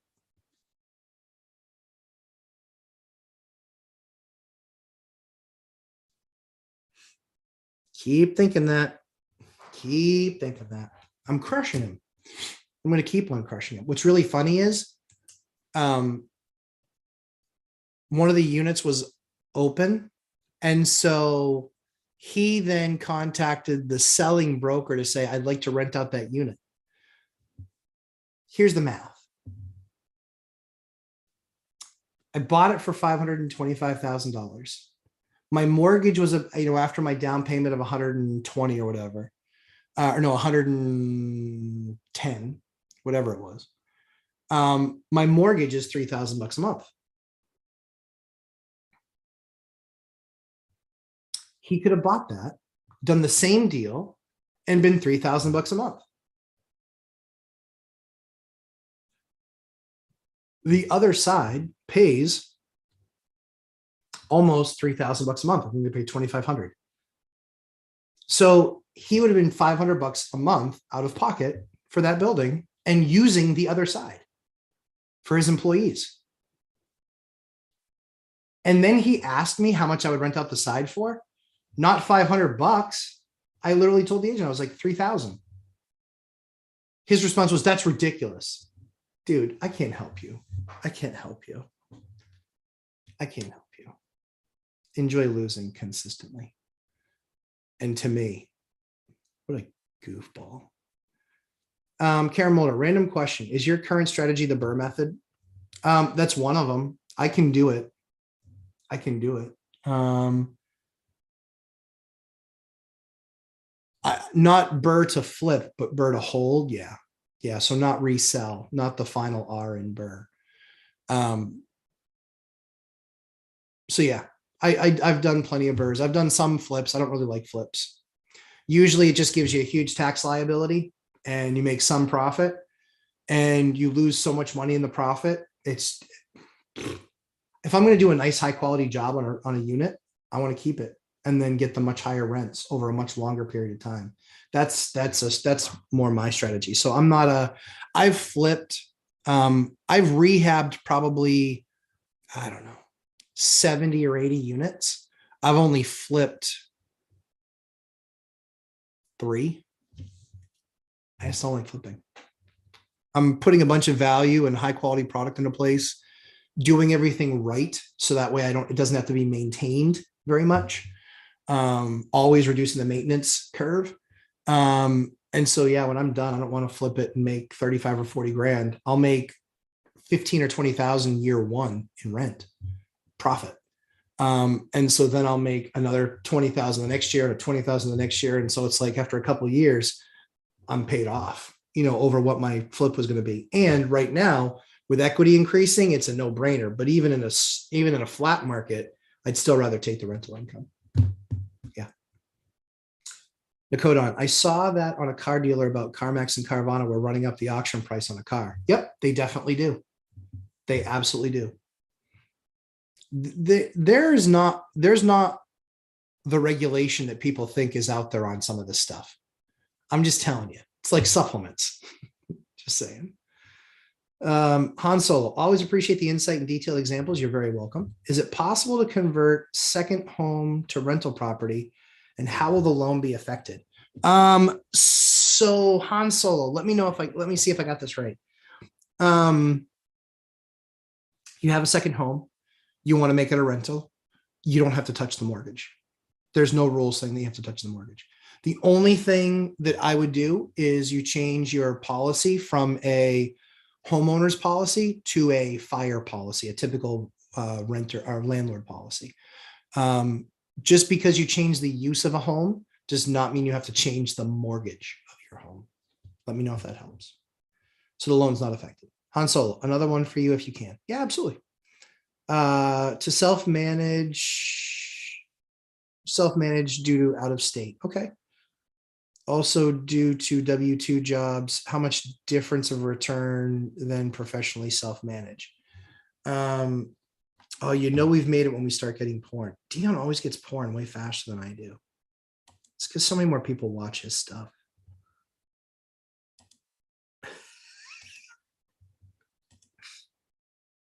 Wow, that's impressive. That's a lot of porn. Dear heavens, my goodness. So yeah, so the loan won't be affected. Self-managed due to out of state, I would not probably. I would probably start talking to some property management firms. I would definitely do that. Because out of state can mean a bunch of things, right? It could mean a 5-hour plane ride. It could mean a out of state for me. I kid you not. I can drive. I can drive to Maine in 4 minutes. I can drive to Massachusetts in about 20. So out of state means something totally different. I would absolutely, just because you have your 2 W-2 jobs, I would absolutely be talking to property management firms, get some referrals, have some conversations with them. But I would definitely have those conversations and really understand what that looks like before you make the decision. Because you could also, aside from property management side, you could also look at maybe some Airbnb folks. I don't know what the second home is, if it's waterfront, if it's mountain view or what it is. But with it being a second home, before you make that conversion, just do all your homework. Talk to Airbnb and Airbnb superhosts. Talk to some property management firms, and then really kind of see what might be the right fit. I think personally, Airbnbs are going to take a huge hit next year. That's my opinion. Yeah. Yep, that's my opinion.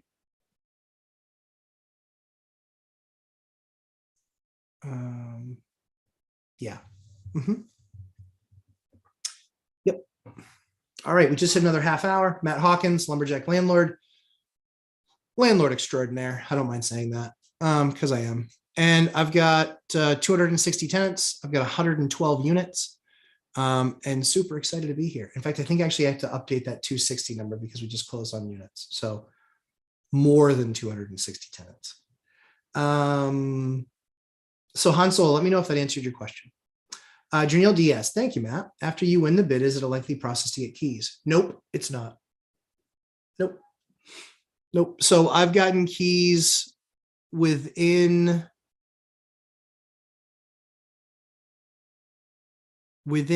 some days of winning. I mean, it really depends.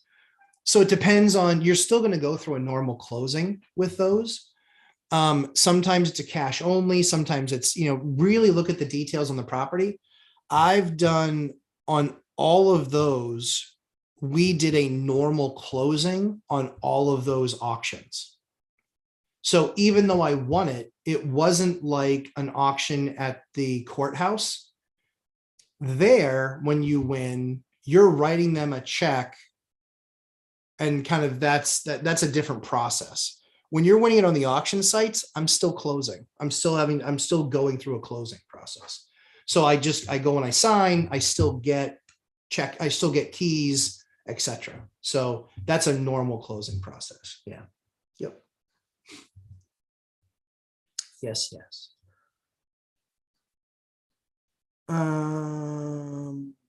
So yeah, you're very welcome. John Williams, you've made it. I think I have made it. I don't know. I'm excited. So if you guys haven't read the Business Insider article, I guess that's a definition of making it. Business Insider article, that was really good. A lot of fun. You don't have to pay to read it. You can actually sign up for a subscription and then cancel if you choose to. I actually signed up for a subscription.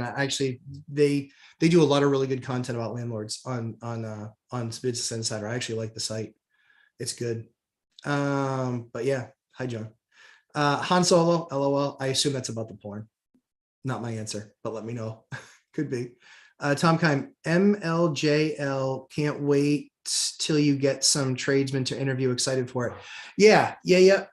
So we're scheduling one with a plumber.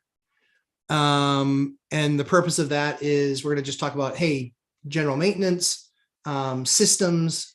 But yeah, he'll be somebody that will probably be a once a month guest, that we'll get the plumber on and ask some questions, or we'll kind of take you through some general stuff. It won't be live. We'll take you through some general stuff. And then as you guys ask questions below, we'll then cover that in the next thing, where we'll figure out some way to do it. I probably know the answer, seeing as how I've got 100 heating systems. Some contractors, inspectors, plumbers, laborers. Yep. Yep. So I've got, yeah, yep. We'll have all of the above. Michael von Newpert. I'm working on a rehab to convert to rent as an Airbnb, but did run the numbers as a long-term rental to make sure I have a backup. STR is still pretty new to be jumping in with both feet. I agree. At what point is it valuable to be considered a real estate professional? At what point? I think day one. But if you have a W-2, it's really hard. It's nearly impossible, actually. So we do it because Ashley and I self-manage, right? We run our business. And I think it's 750 hours a year, which I want to say is 14 hours a week. So it basically ends up being a couple hours a day. We easily hit that. She certainly does because, she's doing all the rent collection. She's doing all the, we set up a group text with every unit that we own. So when there's a problem that comes up, they send us something back and they say, hey, this needs doing, that needs doing, whatever. Then Ashley goes from that to then following up with a contractor. If that one doesn't work out, following up with another contractor, then following back up with the tenant. Hey, this is when they're coming on site. So she does a lot of that stuff. But yeah, so 14 hours a week is easy. Like paperwork. I mean, Dion says 2 hours a month. We spend more than that. I think he has 16 units. So by that rule, we should spend, so we're about seven times the size. So we should spend like 14 to 16 hours a month. We don't spend that little. We spend probably 14 hours a week doing all of our own self-management. The big thing is the paperwork, with Section 8, CAP, which is a COVID rental program, showings, applications, kind of name it all. But yeah, so that takes, for that volume of unit or that number of tenants, because a lot of ours are higher density too. So there are 4 and 5 bedrooms. They're not, 2 and 3 bedrooms. That's another big piece too. So yeah. Janelle Diaz, make sure you hit the like button, people. Any updates on when your course comes out? Thank you, Janelle. I appreciate that. Yeah, likes are always liked. It helps that YouTube algorithm. So I appreciate any of the likes. Course, I still think we're summertime-ish. Really depends on how we finish up. We're taking after Eliana's done her course of treatment, because we've been in quarantine for almost a year, we're going on vacation. We're going on vacation. We need a vacation. We need a vacation. Yeah, need a vacation.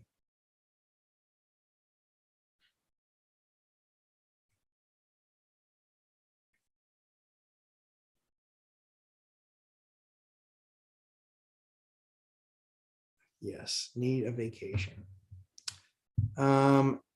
Let's see. Tom Kine, Matt, it would be good to hear from a person you took under your wings. Dion also. So I have that. We've been trying to schedule something for months. It's just he's super, super busy. And I'm super busy. So it's not easy. But yeah, we'll definitely do something. It's a 25-year-old kid I helped buy a fourplex. Crushed it. Did a great job. So yeah. Yeah. Yeah. So yeah, we will be covering that. We will. He was actually a kid that worked for me for, oh man, a couple seasons. Yeah, he worked for me for a couple of seasons, saw what we did, saw the process, kind of saw how we do things. And now he's actually a union electrician. Hardworking kid for sure. Yeah. Let's see. Legacy op. Driving 1,200 miles to my out-of-state rentals, tax write-off, vacation. Appreciate you. Yeah, sure. Yep. I get that. Yeah. So for us, we plan on buying, not now, not in this market now, not in the Las Vegas market now, but we will buy in Vegas eventually. We love Vegas. Vegas was, it's just a great place for us to do all that we want to do. You know, we're not huge gamblers, but we can go do it. And we love shows, and every rock band plays, every band plays Vegas. It's easy to take friends and family out to entertain because you've got some of the greatest entertainment around right there. So yeah, it will be Vegas, but not in these crazy inflated numbers. No way. Yep. Tom Kine. Yep. Awesome idea with the vacation. Yeah, for sure. Yep. Yeah. So what we'll do is we'll do the same exact thing. We'll basically be there for probably 4 months a year. And then we'll Airbnb it the rest of the time. But we'll obviously have to hire somebody to do that, right? Because we're not Airbnbers. We likely wouldn't do long-term only because we'll be there 4 months. We would not be there 8, but we would still want to be able to go there for a couple events a year. So that's what the difference will be. Yeah, that's what the difference will be. So I see a bunch of new folks on, catching out, hanging out with us. Appreciate you. Feel free to ask questions about real estate investment, being a landlord, being a renter, what you can expect from your landlord if you don't do the things you should be doing as a renter, and quite frankly, what to do with your landlord if they're not doing the things that they should be doing. Yeah, we pride ourselves on being great landlords and getting people there for people. And we know you're not looking for a set of friends. We're just here to be your landlord and make sure you have a nice, peaceful place to call home. Yeah, so big week this week. We'll see what happens with the conflict overseas, and see how that will shift and move things. Joe Gentili, what's up, Lumberjack? Happy Sunday, sir. To you as well, Joe. Joe, you had a deal, didn't you? I think I responded to it. Sorry. Still got a little bit of a mushy brain up there right now. There's Antoine. What's going on, Antoine? And I agree with you. I think Mike is the only guy I've ever seen that can carry purple hair. I agree with you. Crimson Knight. You need a vacation, tent out family's 70-acre oceanfront property in Maine. Hello. Yeah. 70-acre. Dear heavens. That's nuts. Wow. Yeah. We can get ocean stuff pretty easy just because we've got a lot of friends around here. So we can get on the ocean pretty easy. So I'm funny like that. See it. I don't want to be in it. I don't want to be on it. I only want to be able to see it and be by it. I don't even like smelling it. But I like waves. So yeah, that's a thing. Carlos Gomez, what's up? Good morning. And now good afternoon, Carlos. Well, wherever you are. Where I am, it's still good afternoon. Good to see you guys. Yeah, trying to think. So I've got the next deal. So I've got a piece of land that we're working on right now. It is in an area where there are never lots available. Got it as an off-market deal. So I'm super excited about that. Way to go, Jay. Jay is my broker who brought that to me, my hero. Thank you for bringing that to me, Jay. I much appreciate it. And so, yeah, really excited for that. Really excited for that property. And we're looking to see if we can get a duplex approved or a quad approved. Hopefully a quad, but if only a duplex, it's only a duplex. So, yeah. How do you recommend sound? I don't know. I don't know what that means. How do you recommend? I don't know. Let me know what that means. Ninja Vanish 24/7. I like it. I can't think of a question right now. Just want to say thanks for everything you do. Oh, you're very welcome. Happy to do it, guys. I like hanging out with you guys here on Sunday. Gets my brain going. Make sure we get to talk about real estate. I like to share my deals with you. Make sure that you know that what other investors are finding in their markets. Yeah, so the land, we'll see. If it's a duplex, it's a decent deal. If it's a quad, it's a absolute home run. Yeah, if it's a quad, it's an actual home run. What would be your rent criteria for C class in Manchester today, i.e. Pearl Street? Oh yeah. I don't think the area that I was in, there are areas of Pearl that are C. I think that the area that I was in on Pearl, 331, 333, I think that was a B area because there were a number of single family homes in that little area right there. So I would call that a B, maybe B minus. But again, I haven't been there in 3 years. After I sold it, I didn't want to go back and visit. And so rental criteria would still be the same. You got to prove to me that you've paid your landlord the last 3 months. I want to see at least a 680 credit score. And I want there to not be a bunch of stupid stories with why you're moving, right? Because I don't want to hear all the craziness. If I start to sense and hear that craziness and you qualify everywhere else, well, it's you against others and they might have less nutty. But if you meet all the criteria and you seem a little bit crazy, that's where you take the jump, right? So yeah. How do you recommend soundproofing a joining wall in a duplex? Oh, Antoine, that's one of my favorite questions. And my sheetrockers hate my answer. So we have a debate right now. There is a product called Quiet Rock. Quiet Rock is 1-inch thick sheetrock with a metal membrane that gets run through the middle. Okay. Quiet Rock costs about 6 to 8 times more per sheet than regular drywall. In New Hampshire, you have to have separation with 5/8 drywall. The 5/8 does not really cut down on the sound at all. So we put Roxul Safe and Sound in as bats, the bats of material in the wall, then put 5/8. And we'll put plastic over the Safe and Sound, and then we'll do the 5/8.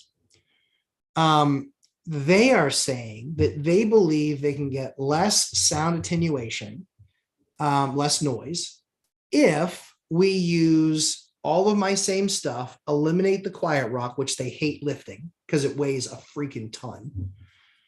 Get rid of that and use 1/2-inch soundboard and then 5/8 material on top. So we are going to do a house where I think we're going to do one room or that party wall. I think we'll do one room my way, one room their way, and then test it. And then that will make the decision for us forever moving forward. Yeah, that's what we're going to do. So right now, the two options, as I've given them to you, are 5/8 sheetrock to share between the party wall with Safe and Sound and plastic. You can go the next level, which is adding the 1/2-inch soundboard, or you can go the next level, which is just adding the Quiet Rock on top. That's how you handle noise on a party wall. Crimson Knight. Nope, already read that question. Yep. So Antoine, you can sound really cool to all of your landlord friends if you call that the party wall. That's what it's called. That shared wall between the two units is called a party wall. You know why? Because you can always hear if your neighbor's having a party. So that's how I do it. But yeah, great question. Great question. Tiger 23336. I have a property that consists of 3 manufactured homes. Okay. And a 2,000 square foot home. Very cool. It has a DSCR of 3, and I would like to do a cash out refi. Can you recommend?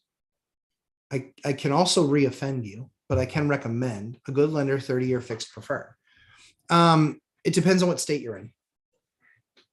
It would depend on what state you're in. The places that I would search is if you're in New Hampshire, I would look at Newburyport 5 Cent Savings or Newburyport Bank. If you are in almost any other state, I would talk to Matt, the mortgage guy. I would send him something because he's connected with a lot of and has people that are licensed in all these other states. But if he doesn't, then he would at least know, hey, this is what you should be looking for. So I would reach out to Matt, the mortgage guy. You can tell him Lumberjack Landlord sent you. Virginia, I'm pretty sure he's registered in Virginia. So I would reach out to Matt, the mortgage guy. Yep. I don't know any lenders in Virginia, only some of the national.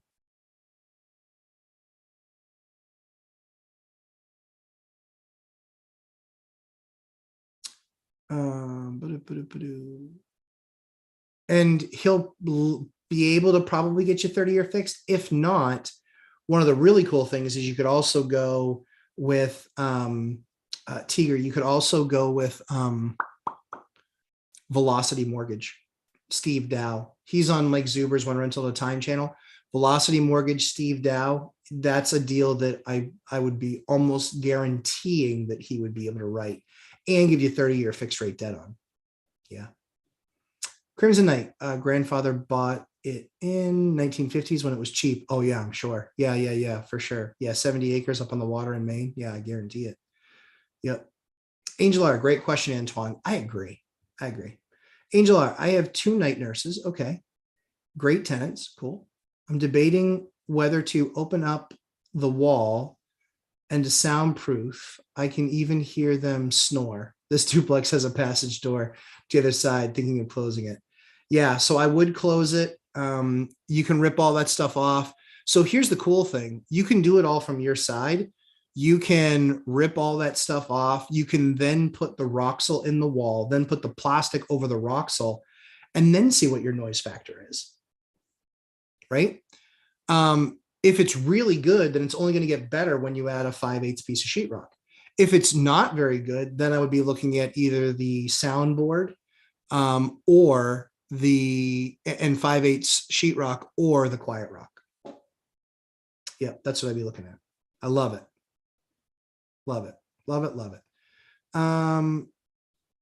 Removing the passage door and drywall with soundproof Roxel. Yep, exactly. Yep, exactly what I just. Yep, exactly right. Yep, and it's not soundproof. It's sound. What do they call it? Sound something, but it's only reduction. And again, you want the Roxel and plastic on top of it. Yep. Get a nice 3 mil plastic to go right on top of it. Yep. Keith Hager, gently hit the like button. Thank you, sir. You don't want to enter your button to, you don't want your enter button to break. Much appreciated, Keith. And like Dion always says, if you don't like something about this, just hit that like button twice so we really know that you hate the idea. Landlord, yo, just saying hi. Thanks for all you do. Landlord, you're very welcome. Thanks for saying hi. I appreciate it. Karen Molnar, have you ever used any faux stone products? If so, what manufacturer would you recommend? Thank you. We're so glad your family's doing well and that a well-deserved vacation is planned. Yes, it definitely is. So faux stone products, I do not. Nope. I only like the real stuff. So I will find in our state, I have an advantage because we're the granite state. And so there's a ton of granite quarries throughout our state. And there's a bunch of guys that make that granite veneer. And it's a little bit expensive. But yeah, I would recommend, they'll actually take pieces of stone and they'll saw them and they're like an inch or two thick and they're real stone. I don't like the fake stuff. Yeah, I don't like the fake stuff. Man, apparently there's a lot of people here that need porn. Dear heavens, that's I feel like I'm getting porn blitzed. I got 4 in a row. My heavens. Dear heavens. Whoa. We didn't even say anything inappropriate. All right. So Karen, I don't like the manufactured stuff. I like the real stuff. The manufactured, I think from what I've seen, is still about $10 or $12 a square foot. You're going to pay about 16 to 17 for real stone.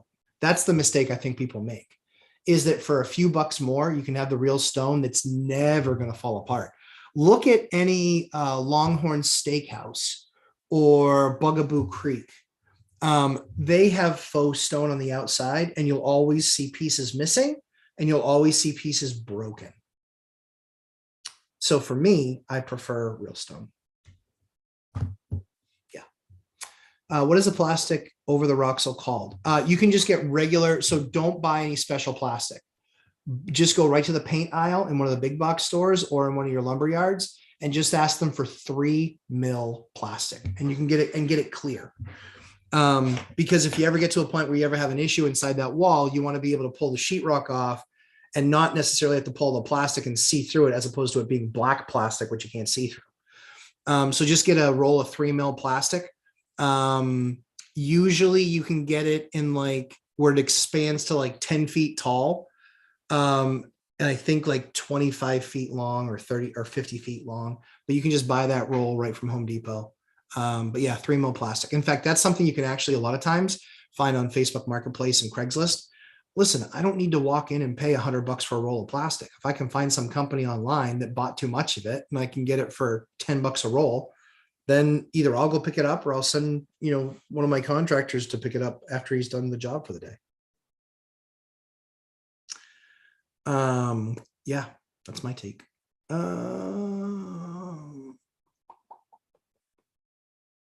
Tiger 23336, sound dampening. Yeah, so they have special. I haven't seen there to be any appreciable difference between the special plastic. It looks still just like 3 mil plastic to me. I haven't seen any real difference there. There could be, I just haven't seen it.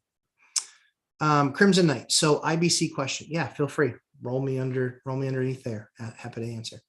Mike Von Newport. Any experience with floor hydronic radiant heat like warm boards?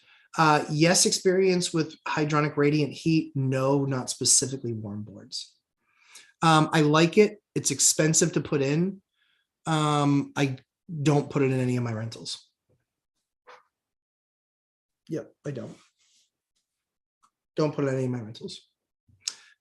Keith Hager, I put fake stone as a backsplash and tore it out in 2 months. Oh, sorry, Keith, that sucks. Yeah, don't like that fake stone. It does not withstand water. It's just, yeah, it does not really withstand the elements, and it looks like crap really fast. Yeah, that was the biggest problem. I agree with you. After 2 months, it doesn't look nice after a couple months. So I did a fireplace. In fact, you guys can look at it. Karen, if you go to the video that I had on my channel, which was awesome lumberjack remodel, that was a house that I actually did where it was a brick fireplace to start, and I did stone veneer on it.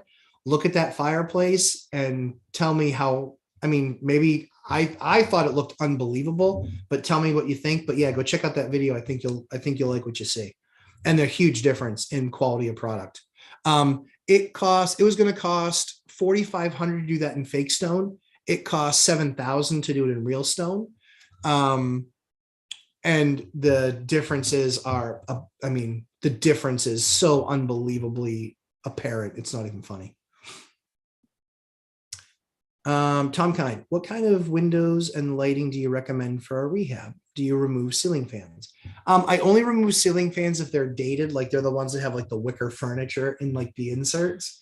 So if there's already a ceiling fan or something like that, the framework to set up a ceiling fan, I always like ceiling fans. Especially if you're looking at like an LED, a really nice LED light can be $100, $80 to $100. And a decent ceiling fan can be 150. Like if you're going to rehab, like if you put them in 4 rooms, the difference is a couple $100. Go with the higher end product. I'm telling you, it will keep tenants happier, because the fact that they might not have to put air conditioner on so early, the fact that they can open their windows and get that air moving with a fan. Like we have a room those two ceiling fans we have in that room can easily change the temperature by 7 degrees, 6 or 7 degrees. So yeah, I'm big proponent of that. Is ceiling fans for sure. Unless and if they're dated, just swap them out for newer ones. Yeah, that's what I would do. How do you feel about adding a raindrop shower head in a rental? So 2 things. I can predict the future. The first thing is your tenant's not going to like the water pressure. They're going to love how it looks. They're not going to like the water pressure. Number 1. Number 2, unless you ran a new 3/4 inch line to that thing instead of the 1/2 inch that's actually installed, they're not going to like the water pressure.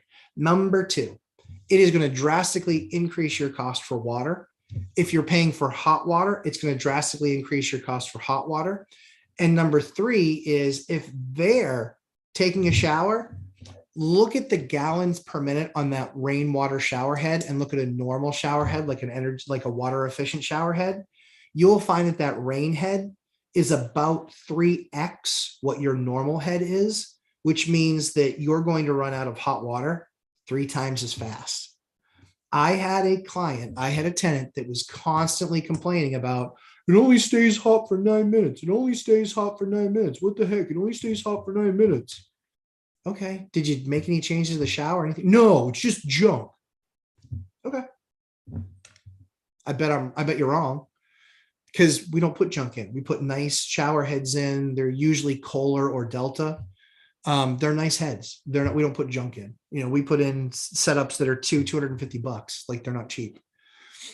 But in her opinion, it was cheap. Well, guess what? We go over there, and what did she do? She changed it to this big, huge, massive shower head that, guess what? It was eating up 3 times as much hot water.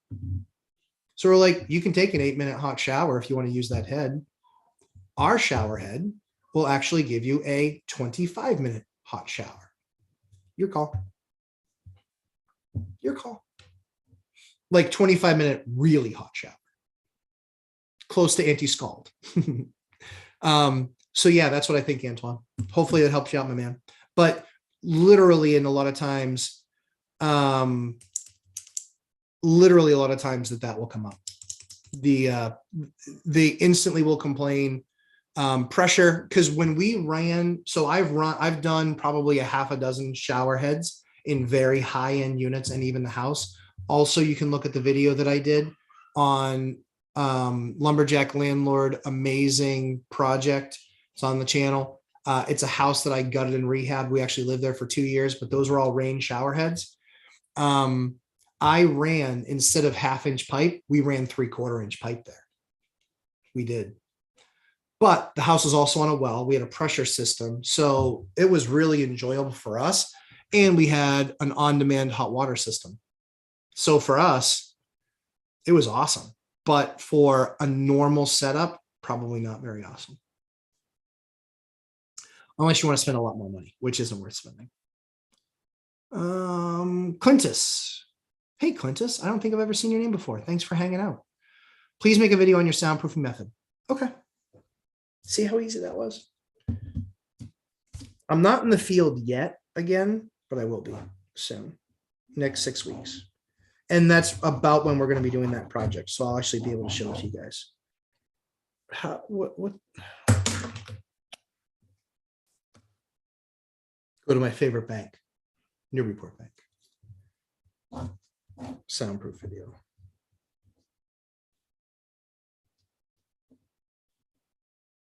Okay, you got it. Can do. Blah, blah, blah. Crimson Knight, IBC question. So 85% AFUE oil would be better than 96 IBC because heating oil is more BTUs per gallon and would cost less to install, I think, due to not moving location. Okay. What other savings do IBC on propane give, like less maintenance? If you're oil, you're going to have to service that every single year to the tune of probably $275. If you are gas, you can probably service it every 3 years. So you'll save yourself at least $250 to $300 a year. Longevity of an oil system is less than a longevity of a gas system. So you will be replacing that oil system sooner than you'll be you'll be replacing it sooner than the IBC. And do you really want to have an oil system based on what's going on in the world today? I don't. I'll take gas. I'll take gas. They're all up across the board, but gas isn't up nearly as much as oil. And the flash rate of fuel, 85% versus 96%. I think you do get more BTUs per gallon, but I think your numbers are off. I think that gas is still much less expensive, even with oil's better BTU creation. But talk to the installer about that. Sorry for the typos. Cut off the questions. Phone is dim. You're all good. No worries. You're all good. But yeah, still IBC. I've got 27 of them. I've got an infrastructure to treat them. And there is no part on an oil boiler, almost no part on an oil boiler that you're getting replaced within 2 hours. almost none. And that's how long it took to replace the fan in one of my IBCs that's 6 years old and it just failed. And it was like a $600 or $700 repair, but it was fixed within 2 hours. And heating systems, when do they fail? When they're being pushed and it's super cold outside. So you need to get heat back on or you're going to have frozen pipes. And most oil systems, nope. No way, Jose. You're not changing stuff that fast. That's my take. Sorry for my messy hair. I woke up late. I didn't get a chance to take a shower this morning yet.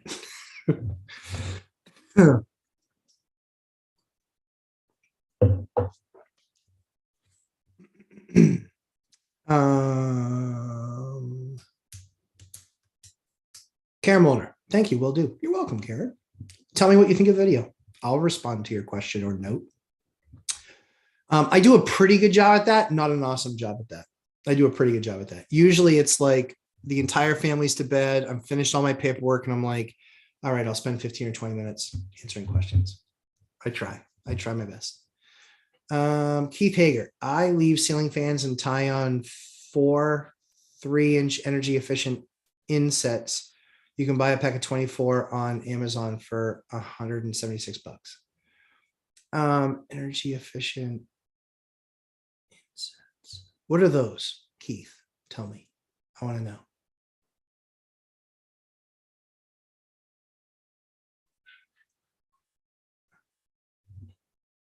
Yeah, I want to know. Tom Kine at Keith Hager, do you mean the fan blades? Thanks. Yeah, that's my question. I don't know what the insets are. 3-inch energy efficient insets.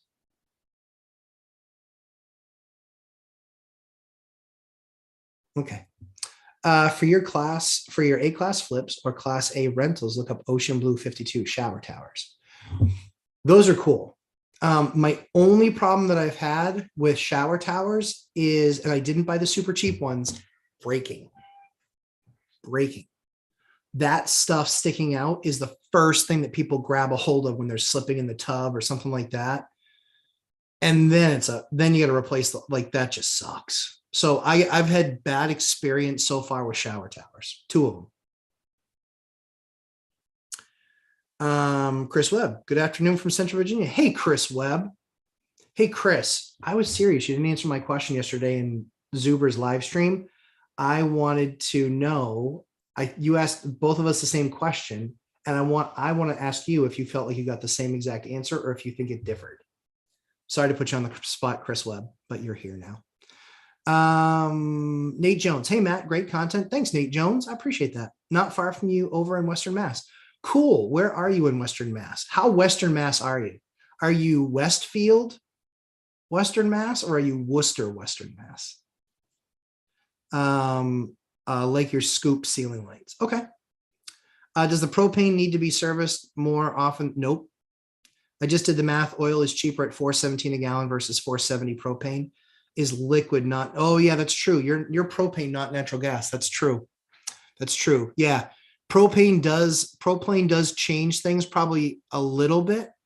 Yeah, propane probably does change things a little bit. The maintenance thing, yeah, still by far, propane runs way cleaner than oil. Way cleaner than oil. Not even close. Yeah. And again, just the rating of the 86. So understood on the cost of oil. I just did the math. Oil is cheaper at $4.17 a gallon versus, yeah, but you're not getting oil at $4.17 a gallon anymore, my friend. Nowhere near that. All the places around us for oil, the cheapest is $4.50. So $4.17, where are you getting that number? So make sure those numbers are right first. But second, I will always take a gas system, propane or natural, over oil because it's cleaner, needs less maintenance. And again, it's just the brand IBC versus what my other oil options are. The only reason I would put an oil burner in, I just did an oil burner. I just did an oil system because it was a 1-pipe steam. And to swap it for the tenant and give them heat again, it was $7,000 to put in a 1-pipe steam system and leverage all the existing infrastructure.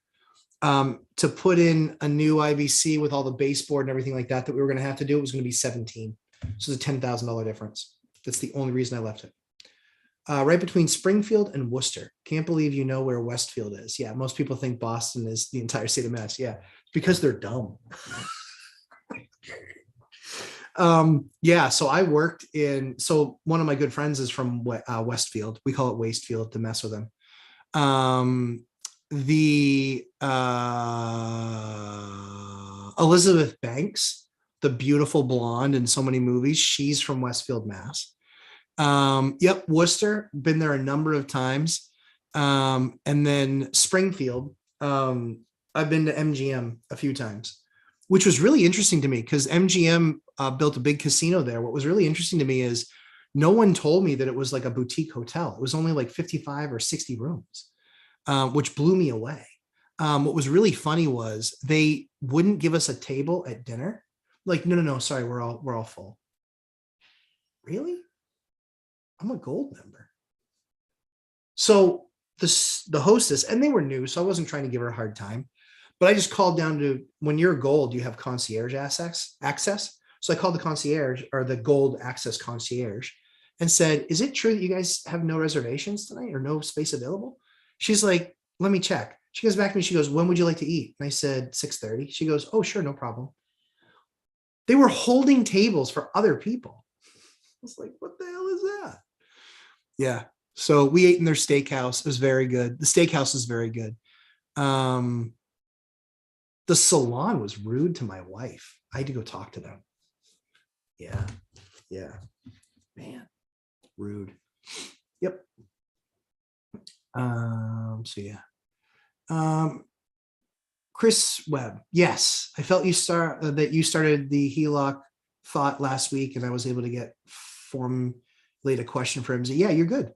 You both agree that is yeah, absolutely. Yep. Yeah, I felt like when I heard the question again, I was like, I was glad that Mike answered the same way that I did. But yeah, with 265, you just got to get the only difference that I think we had was we both asked what you're going to do with the money. If you are going to buy, or if you're using it to buy another property, then you'll need to take the money out to then be shopping. That's where I think we differ, because I think he said, hey, HELOC's can get shut down, which I've said too. The problem is you never get really any notice that it's getting closed. So you're better off having it out, paying a little bit of money in fees and interest if you're actively shopping and trying to do a great deal. That's my opinion. That's what I did. That's not my advice. That's just what I did. Michael Von Newport, thanks for answering questions and enjoy the rest of the weekend. Thanks very much. Try to get time with the wife to watch and participate in a Mr. and Mrs. Lumberjack stream. Yeah, I'm hoping we're going to do that this week. I think the baby has a fairly light week. So I'm hoping that we can do that this week, because we've gotten to 8 o'clock on Thursdays last few nights, and we've had so much business stuff we had to catch up on that it wasn't even like we were taking that time and spending it together. We were spending it together doing bills and paperwork. So I appreciate you saying. Tom Kine, Matt, I liked your comparison of Bitcoin and Duplex the other day with Mike. Thanks, but you got to tell him to let you get your thunder done before he breaks down everything. Oh, I don't mind that at all. I don't mind. I love going through that with Mike. I think it's awesome. Yeah, all good. Oil is 470, propane. Oh, oil is 470, propane is 417. Oil has 130,000 BTUs versus 96,000, still works better. Friend said 2 years for service for propane. Is it cheaper to service gas boilers? Yeah, I mean, 2 years is what they recommend. Like, 3 years has never caused a problem for me, ever. So I don't do it every other year. I do it every third. It's never been an issue. Never been an issue. In fact, my house, boilers were done in heating systems were done in 18. They're all propane. 18, 19, 20. They were just done in 21 for 4 years. So yeah, I'd argue the point of every other year. You can, but yeah. Go oil. And then we can compare bills. I'm telling you, the IBCs, they make life a whole lot easier to manage when it comes to maintenance of systems and reliability. Imagine, so there are control sets and things like that for oil boilers. that have not been available on the market for 3 months. What do you do then if that part goes on your oil boiler? IBC is 7 parts, man. 7 parts in a cabinet. Any of those things fail, boom, done. That's simple. That's simple. Yeah, I don't put oil systems in. I only would replace one, but I would only put in in fact, we will bring this up as a topic with the plumber with Kevin. Yep. We will bring this up with Kevin for sure. Yeah, definitely. I love it. Chris Webb, Nate Jones. I'm originally from Palmer. Oh, very cool. I know about where Palmer is too. I drive through it or have driven through it. Jay Markey. Hey, Matt. In the past, I have heard that you recommend the Gerber Viper toilet. Yes. Is it the GWS 21512 model? I don't know. Pretty sure it is. GWS 21512 model. Jay Markey, send me an email, lumberjacklandlord@gmail.com, lumberjacklandlord@gmail.com.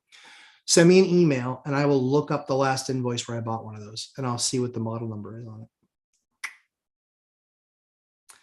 Keith Hager, tiny lights that are easy to install, cool 5 watt to 40 watt. Yep. Yeah. So the pancake lights are awesome.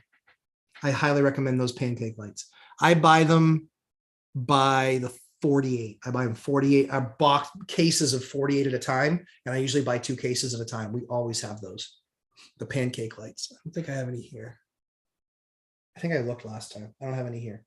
But we always buy those pancake lights. They're the best. And you can drill the hole yourself wherever you want to position them. And then you can just wire them off of the fan that's there or off of the box that's in the fan there. You can extend them off to the corners and you can get great light in the room. And it's not a major project. It's a pretty small project. It's electrician for a half a day can do that. Yep. With all the properties you are purchasing, how do you handle the hits on your credit? Great question. So commercial loans don't hit your credit. It's true. Commercial loans don't hit your credit. They actually, the bank that I do business with, they will run one credit check per year. That's it. One credit check per year. So once they run that credit check for the year, they don't hit me again. With Fannie Freddie, when I refied 9 properties to Fannie Freddie, they actually had to run my credit 3 times because each form could be used for up to 3 mortgages. So they had to run my credit 3 times to get the 9 pulled that they needed to get pulled. So that hurt my credit like 50 or 60 points for a month. Now let me check. Give me 1 second. I'll tell you exactly what it is.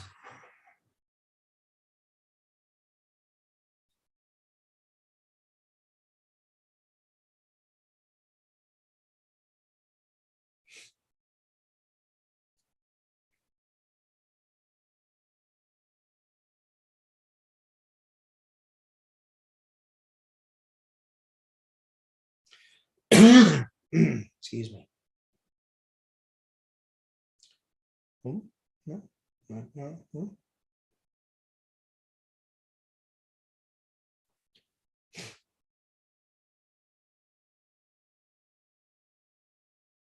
Oh, here we go.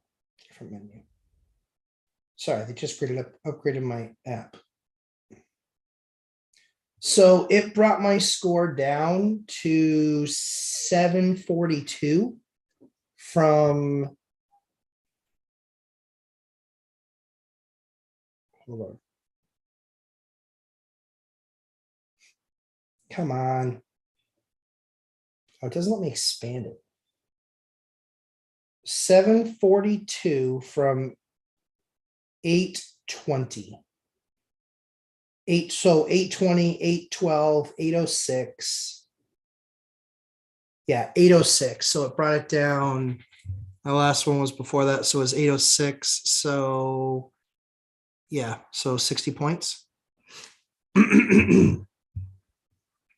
but it will return. It'll come back up. I'll let you know what it is next month. I bet it's back. I bet it's back up to 790 or 800 or something like that.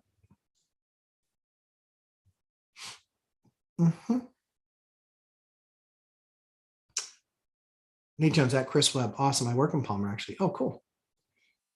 I see. How long? I see. How long after the HELOC before you can refi the conventional investment mortgage? Well, you don't have to use the 150 that you get out of your HELOC to buy the entire house. You just use that as your down payment. You can use it as your down payment. You can, as soon as you close, so long as you're not buying with a VA loan or an FHA loan, you can refi that right away. As far as I know, check your bank. They'll tell you, but I'm pretty sure that's the process. Because I bought something cash in October and I just refied it in January to get my cash out of it after I did all the rehab work. So I bought it cash. I did the rehab work with cash. So I bought it for $287. I did the rehab work with cash, which was like 33, so 320. And it just appraised for, hold on.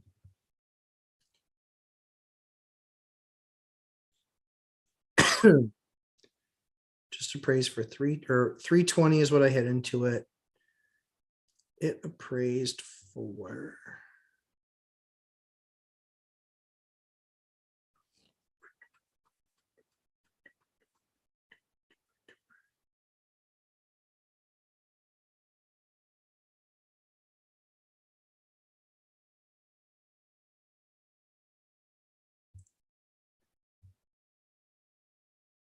okay, it appraised for 448.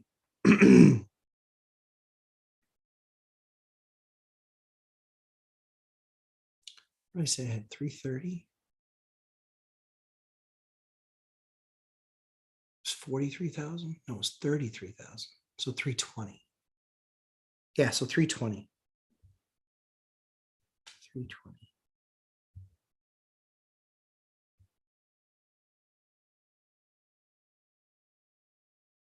Yeah, so 448. So in that exercise, Chris, 448, I only like to refinance 70% loan to value. So I got 313.6. So I left 4,000, 5,000, 6,000 bucks, about 6,000 bucks left in that house. Yeah, 6,000.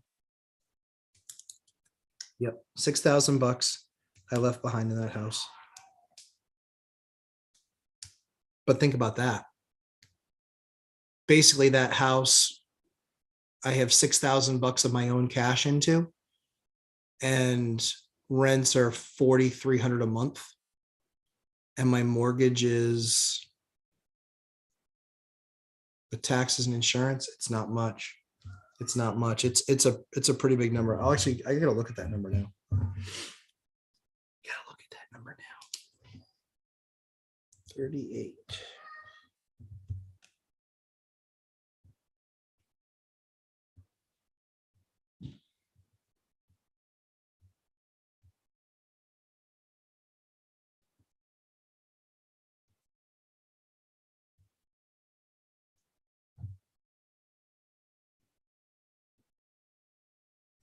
Okay. Yeah. I'll get you guys those numbers. I gotta run those. So yeah, so Chris, yeah, so I would either use it for the down payment, or you could buy it with the HELOC, and there's a bunch of things. I mean, for me, it depends on if you're looking at like a value property where you can buy it with like, 40,000, 50,000 bucks down and put 50,000 bucks into it and then refi it. The only issue is that look at the three amigos of FI. There are people on there that have gotten crushed with that strategy. One person actually had to flat out deny the appraisal.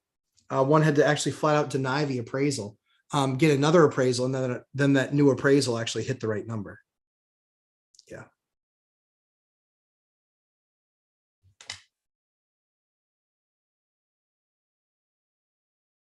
Yeah. Yep. Yeah. Do you have any specific kitchen faucets you use on B plus class rentals? I consistently will use Delta and Kohler. I don't care if it's A, B, or C. I don't care. I don't want, guys, you got to change a little bit of a frame of mind, right? Is you don't want a maintenance call. You don't want maintenance calls. You don't want maintenance calls. The difference between a Pfister at 125 and a Kohler at 250 is 125 bucks. Okay. That's an hour of a plumber. So if you have one problem in the life of that faucet, just one problem in the life of that faucet, you just gave up and you had a lower quality faucet and you're going to have to replace it sooner. That's just the way I look at stuff. I don't want to be replacing things.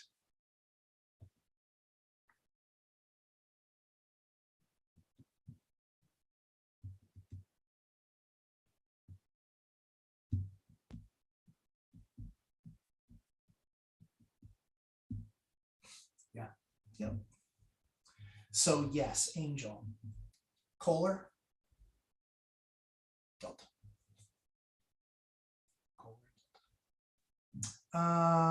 Try the Toto Drake toilet. I'm gonna talk to my plumber about the Toto Drake toilet.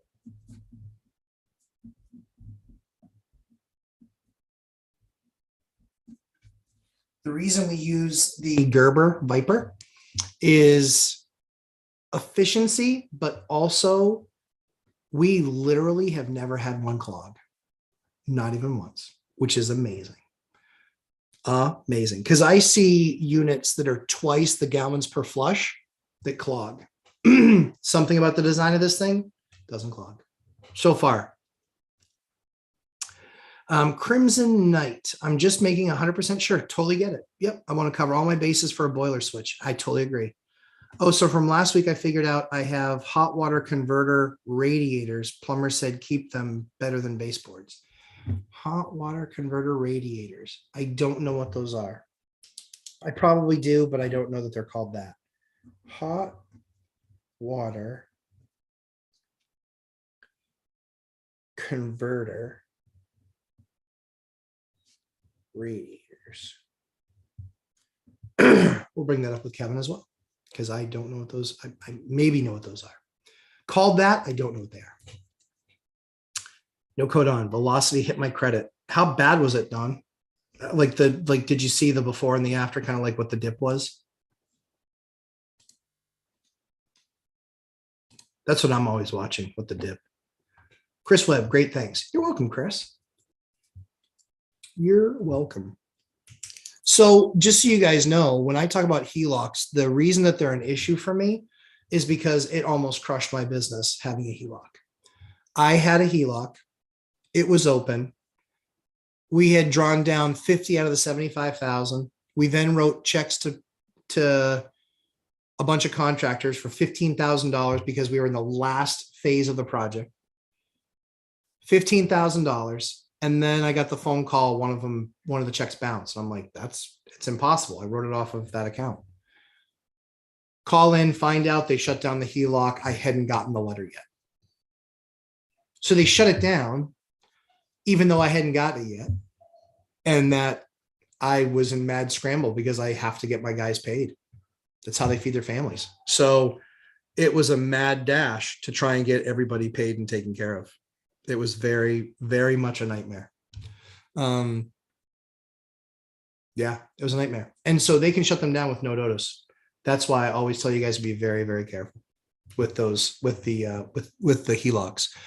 If you're looking at having that HELOC to be able to buy the next property and you're actively shopping and you're probably going to buy one in the next 3 to 6 months, that's how I used mine.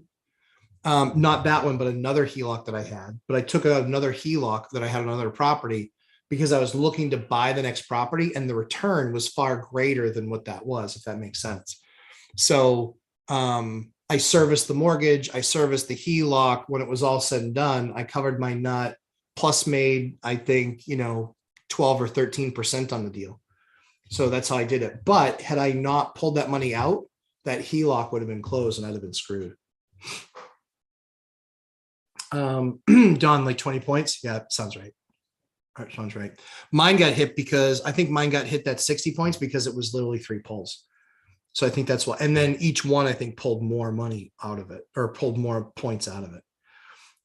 Angel R, in my experience, adding 2 conventional mortgages only lowered my credit by 11 points, and that's including the mortgage broker inquiry during underwriting. Yeah, it really ranges. It really ranges. Yep, it ranges. Ranges on the amount, the debt to income. It ranges on a lot of things. That is a black box. I can tell you, I worked with TransUnion on the systems side in my other job. That is a black box, guys. All of those, and they have different black box algorithms depending on what they're doing. If it's a mortgage, if it's 2 mortgages, if it's a HELOC, if it's a credit card, if it's insurance, they have all these different algorithms and all these different formulas. Look at what it is. Like I think TransUnion is reporting right now is like a Vantage 3 score. That's not what banks use. Banks use something different. They don't use a Vantage 3. So I actually will see different higher credit scores from my bank than I do for my credit card because they use different scoring systems. It drives me nuts. It's like there needs to be just a standard, but there isn't. So away it goes. Chris Webb, is it a rookie mistake to use electric heat using baseboard heaters? I'm either in Virginia or North Florida.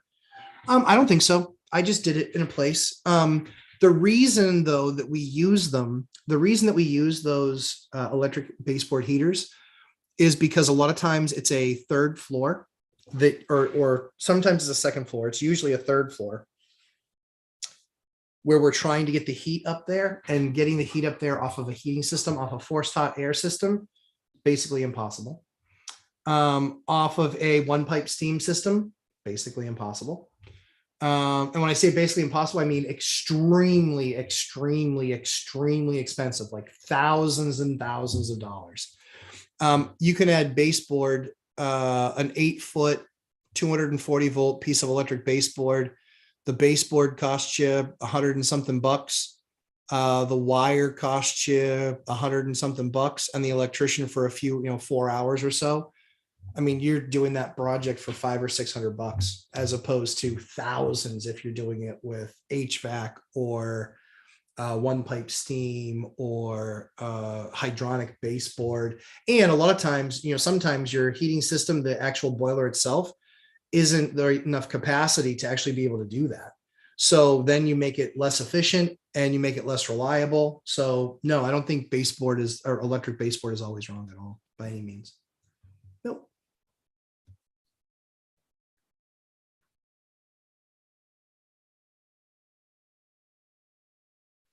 Nope. Johnny Cashflow Ramirez. Thanks for making that maintenance calls. Great point. Yeah, you're welcome. Happy to do that. They work well with modulating boilers, according to my plumber. Okay. Yeah, we usually put in, when we put in baseboard, we put in the 40% high output baseboard. The reason that we do that is because if we're going to spend the money to put the heating system in there, we want to make sure that we can actually also get it to temp quickly. That's the big important thing for us.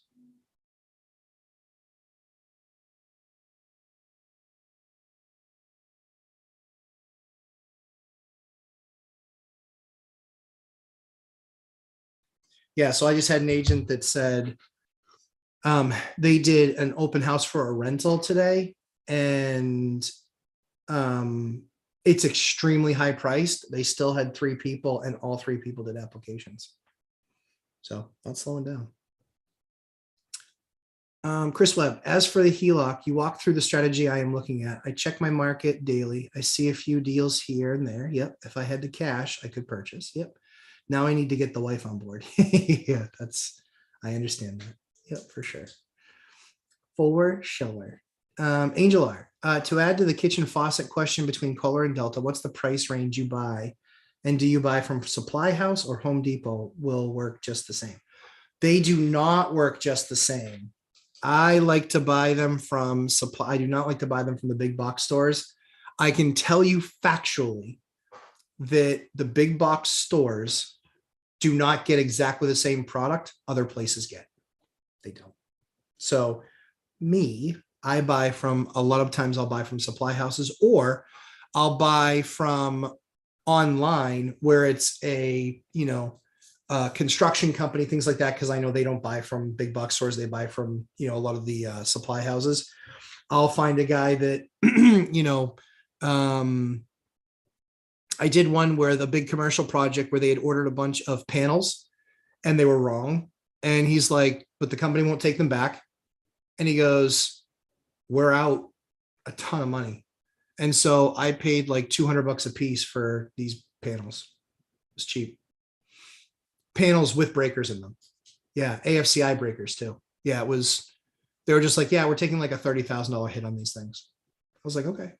I think I gave them either $2,000 or $4,000. I still have 8 of the 10 panels left because they're such big panels. They're 50 slot panels. They're huge. Flash of light. When you did the refis, yep. Did you cash out of all of them as a rule if they had extra equity as dry powder for some undetermined future deal versus slapping a HELOC that the bank can close on you? The first one. So in the beginning, so give you timing, 15 years ago, 16 years ago, nope, prior crash. 05, 06, I did HELOCs. Because they closed those down on me, I now don't do HELOCs anymore unless I'm going to open the HELOC and take the cash out and then go shopping. I will do, I will do refis 70% loan to value because I want fixed 30-year fixed rate debt. And the HELOC isn't that either. Like there was one with one of those HELOCs, I got in trouble because they raised the rate dramatically and made me start paying principal on it. And so I think it went from like a $400 a month to like a $1,200 a month. That was an $800 negative, right? And so thankfully I was making that on the property, but then that property became, just based on the extension of that debt, that property became a loss or a break even or a minor profit. So some months it would lose, some months it would make money, some months it would break even. Largely speaking, it was maybe like a slight positive, but not good overall. Nope, not good overall. Didn't like it. So yeah, so flash of light, great question. Yeah, it was 70% loan to value, create a bunch of dry powder. Yep. Yes, sir. And a ton of dry powder, more dry powder than I've ever had in my career, my life, ever. Crimson Knight, do you think 3 and 4 bedrooms will do better in a recession? Yes.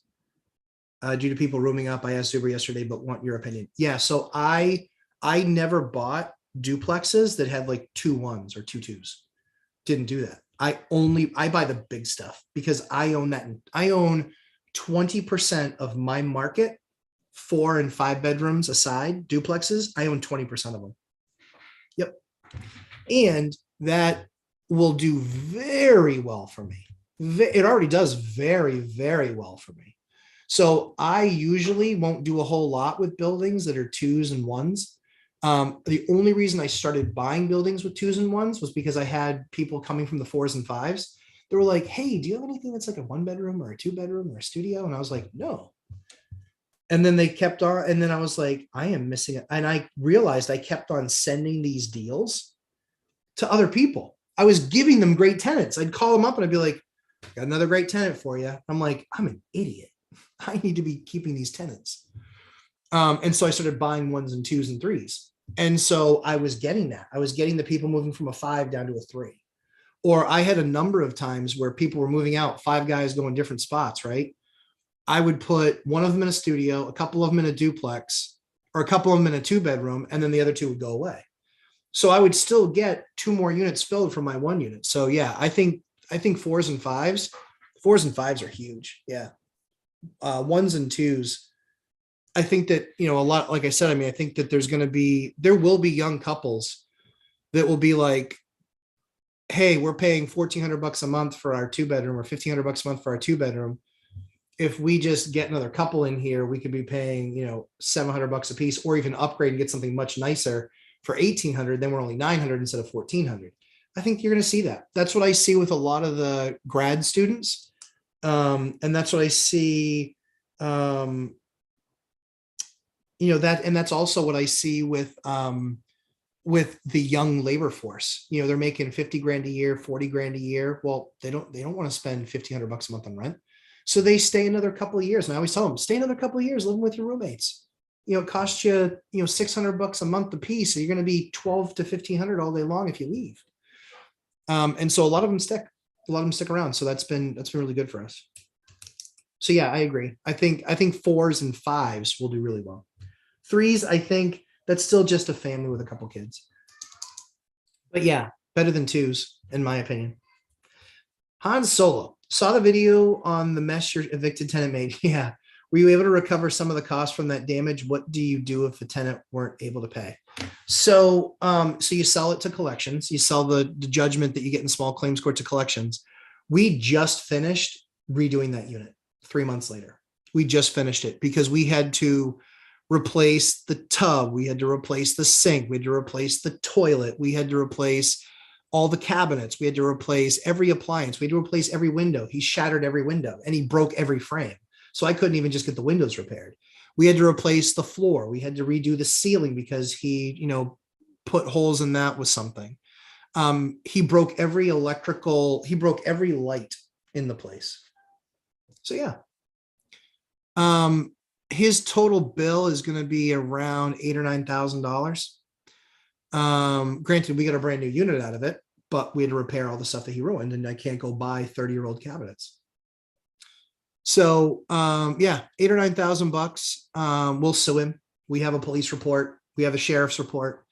I'll give it to my attorney. We'll spend a couple $1,000 probably going after him because I'll have them represent me. I don't do small claims court anymore.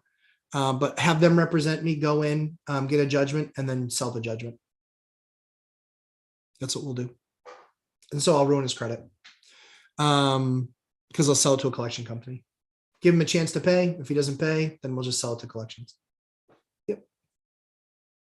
And then I'll get a percentage of my dollars back. But I can then show that as a loss, all the work that we had to do as a loss. Yep. Early on, did you use credit cards for emergencies? Yes. Yes. So Chris Webb, yes. I did use credit cards for emergencies. Do not follow what I did. But yeah, when the economy crashed, we didn't really have any cash and we were hemorrhaging $10,000 a month. The only thing that we had was credit cards. So we levered the hell out of them because we got in really bad trouble. Like I said, we almost went bankrupt. When the economy crashed, we almost went bankrupt like 3 times. One time was because of a lead order. Another time was because tenants literally stopped paying. We went from, I think, 8 in August, 3 in September, and 1 in October paying. And so I remember having to save up to do an eviction. So the lead order was one that almost bankrupted us. The Great Recession, when it really kicked in September of 8, that almost got us. And then the city with their COC coming to me and saying, you have to do siding. I'm like, where do you want me to get $16,000? Like my only option is to go with one of those other companies that's out there that charges you 10 grand more. And then you have to make payments on it. And I was like, how am I supposed to make the payments on it? Like we're getting crushed. So yeah. Yep. So I don't recommend credit cards. We did it we had to not go bankrupt. And then we ran up. Thankfully, I was smart like Ford Motor Company. Whereas the only reason that they didn't have to have a stake taken in them like GM did from the government was because Ford had fully levered all their assets and they had billions of dollars sitting there. So they didn't actually need any money, but it was only because they had taken a bunch of loans out on a bunch of their assets and GM hadn't done that yet. And so I had like 4 credit cards with $20,000 to $25,000 limits. And we just started using them. Yep. To do anything that we needed to do. And then it took me on the other side of that, it took me 2 or 3 years to clean up, to clear out of that stuff.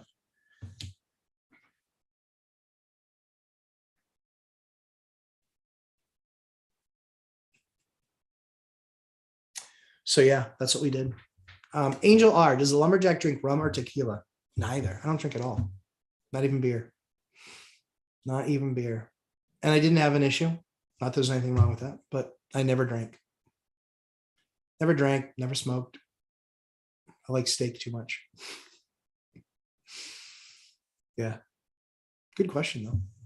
It's funny. I don't think I've ever been asked that on here, Angel. It's really funny because I've been doing these for over a year and no one's ever asked me if I drink anything. Dion's a machine. Dion's a machine.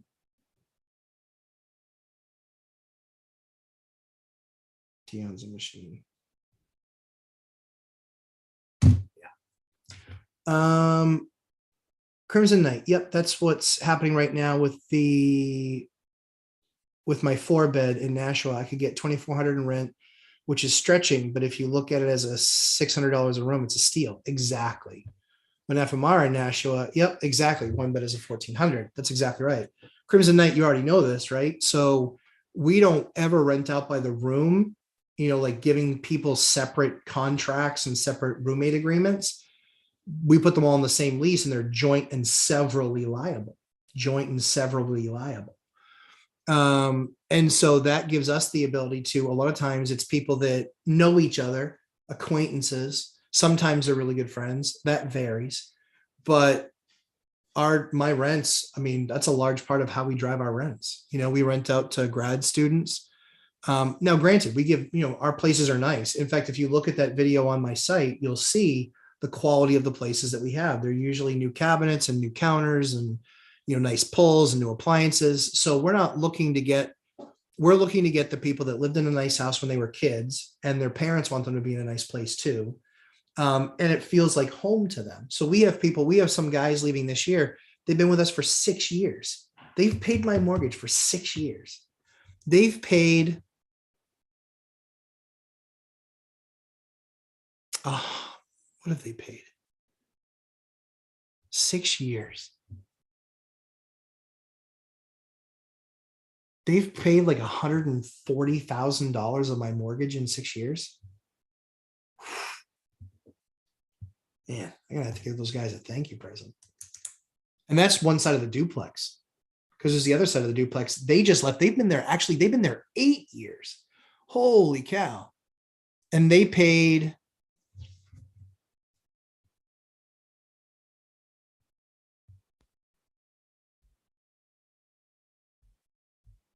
$153,000.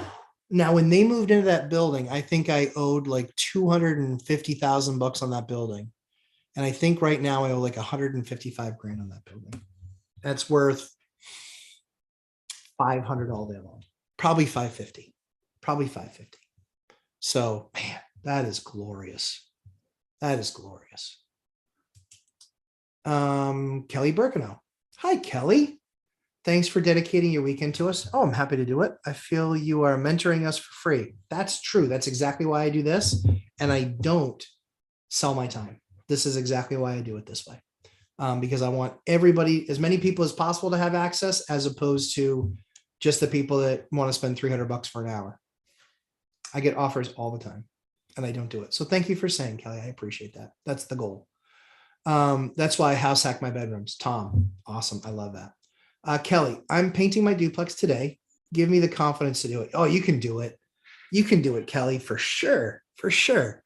If you ever get stuck on how to do something, there are 1,000 videos on YouTube that I didn't have access to that can show you how to do it faster, cleaner. But you can do it. It's paint. It's not rocket science. If you do it wrong, no one dies. It's just paint. So it's not electrical. It's not plumbing, just paint. So yeah, that's it. I would say what I do is I always edge everything first and then I back roll it. So I edge all my stuff first and then I back roll it. That's what I would do. And if you're not confident in your skills around trim, feel free, use painter's tape. That's what it's there for, Kelly. You can do it. I know you can. There's no doubt in my mind. It's paint. It's not electrical or plumbing. So yeah, I know you can do it. And hearing your story of the oh shit moment of your cards to survive makes me feel like we are just getting by. Yeah, scraping it together, but works out if you want it in the end.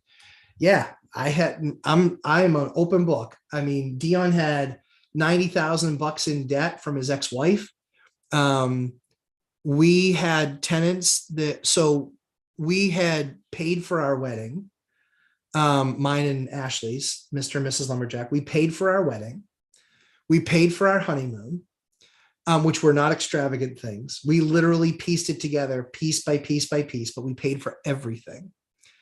We got very little financial assistance. And then the economy blew up. We got married in June of 2007, and then things literally started to get tough that summer. And then a year later is when everything blew up. So that was a very stressful time on a brand new marriage. And my wife was amazing. I could tell, she was stressed. I was stressed. Like, it was bad, but we just did everything we could every single day. We didn't hire a whole lot out. Ashley became a painter out of necessity. She became an amazing painter and was really, really good at it. Excuse me. My preference is to still have her paint, but my only other preference is to have her be the mom of the kids and be around. So yeah, it was scary bad. Angel R, you can easily do it, Kelly, but extra rollers, 3/8 snaps for walls, the flexible angle brushes for edges. Yep. Angel, you're dead on. And Angel's doing a lot of painting right now with Benjamin Moore too. He is. Yep. Crimson Knight, Kelly, painting is easy. I painted over wood paneling. Oh, as my first paint job, which is one of the hardest surfaces to paint. It really is. A repaint over existing is super easy. Totally agree. Angel R, buy 3M hand masking painter's plastic plus 9 by 400 feet MFB 9 from Amazon to cover the floors. Yep. Prepping may take some time initially, but it will speed up the process. Totally agree. Yeah, Kelly, these are all people that have done it. I know you can. You'll do great. You will do great. No doubt in my mind. Well, guys, we are at the 3-hour mark and we kind of got through all the questions. So it's Sunday. I'm going to go hang out with my kids for the rest of the day and hear what crazy, fun, atrocious things they've done for the last 3 hours. I can hear Samuel out there. My son, Samuel, the 4-year-old, is like at 100 miles an hour at 150 decibels all the time. Meanwhile, my daughter is very, very, she's not soft spoken, but she's very methodical. So yeah, it's so much fun with having 3 kids and seeing how unbelievably different they are. Crimson Knight. Now hopefully my first time using HVLP on cabinets doesn't go bad. That's a hard job, my man. Good luck. Cabinets is not something you want to mess up on yet. Well, you can always resand them. That's the good news. And then also on the painting stuff, if you're doing any windows, because they're like old wood windows, just tape off the panes of glass. If you don't, you can still get away with it because you can just take a razor blade to them. It's not a problem. So I'm sure it will go very, very well. There's Dion Talk Financial Freedom. You have a great week, my friend, as well. I'll see you Thursday on the Three Amigos, and I'll be there Tuesday watching your live stream. Guys, Dion's live stream is Tuesday nights at 7 p.m. Eastern time. He usually goes about the same I do, 3 hours, but he'll keep on going till all the questions get answered. He's great to listen to, and it's a lot of fun having a lot of conversations there. I know a lot of people, a lot of experts sit down and hang out, and we're there if he rings the lumberjack bell. And congratulations to me. Plaid again, no sort of picnic broke out. So I think we're good. So guys, have an awesome week. Thank you so much for spending this time with me. And yeah, if you sent me an email on any of these open items, I will certainly get to it probably later on tonight after the kiddos are in bed. So guys, have an awesome, awesome week. Really appreciate y'all. And for those truckers that are with us, Dion and Tom and you guys, please stay safe, and we'll talk soon. Bye, everybody. Have a great week.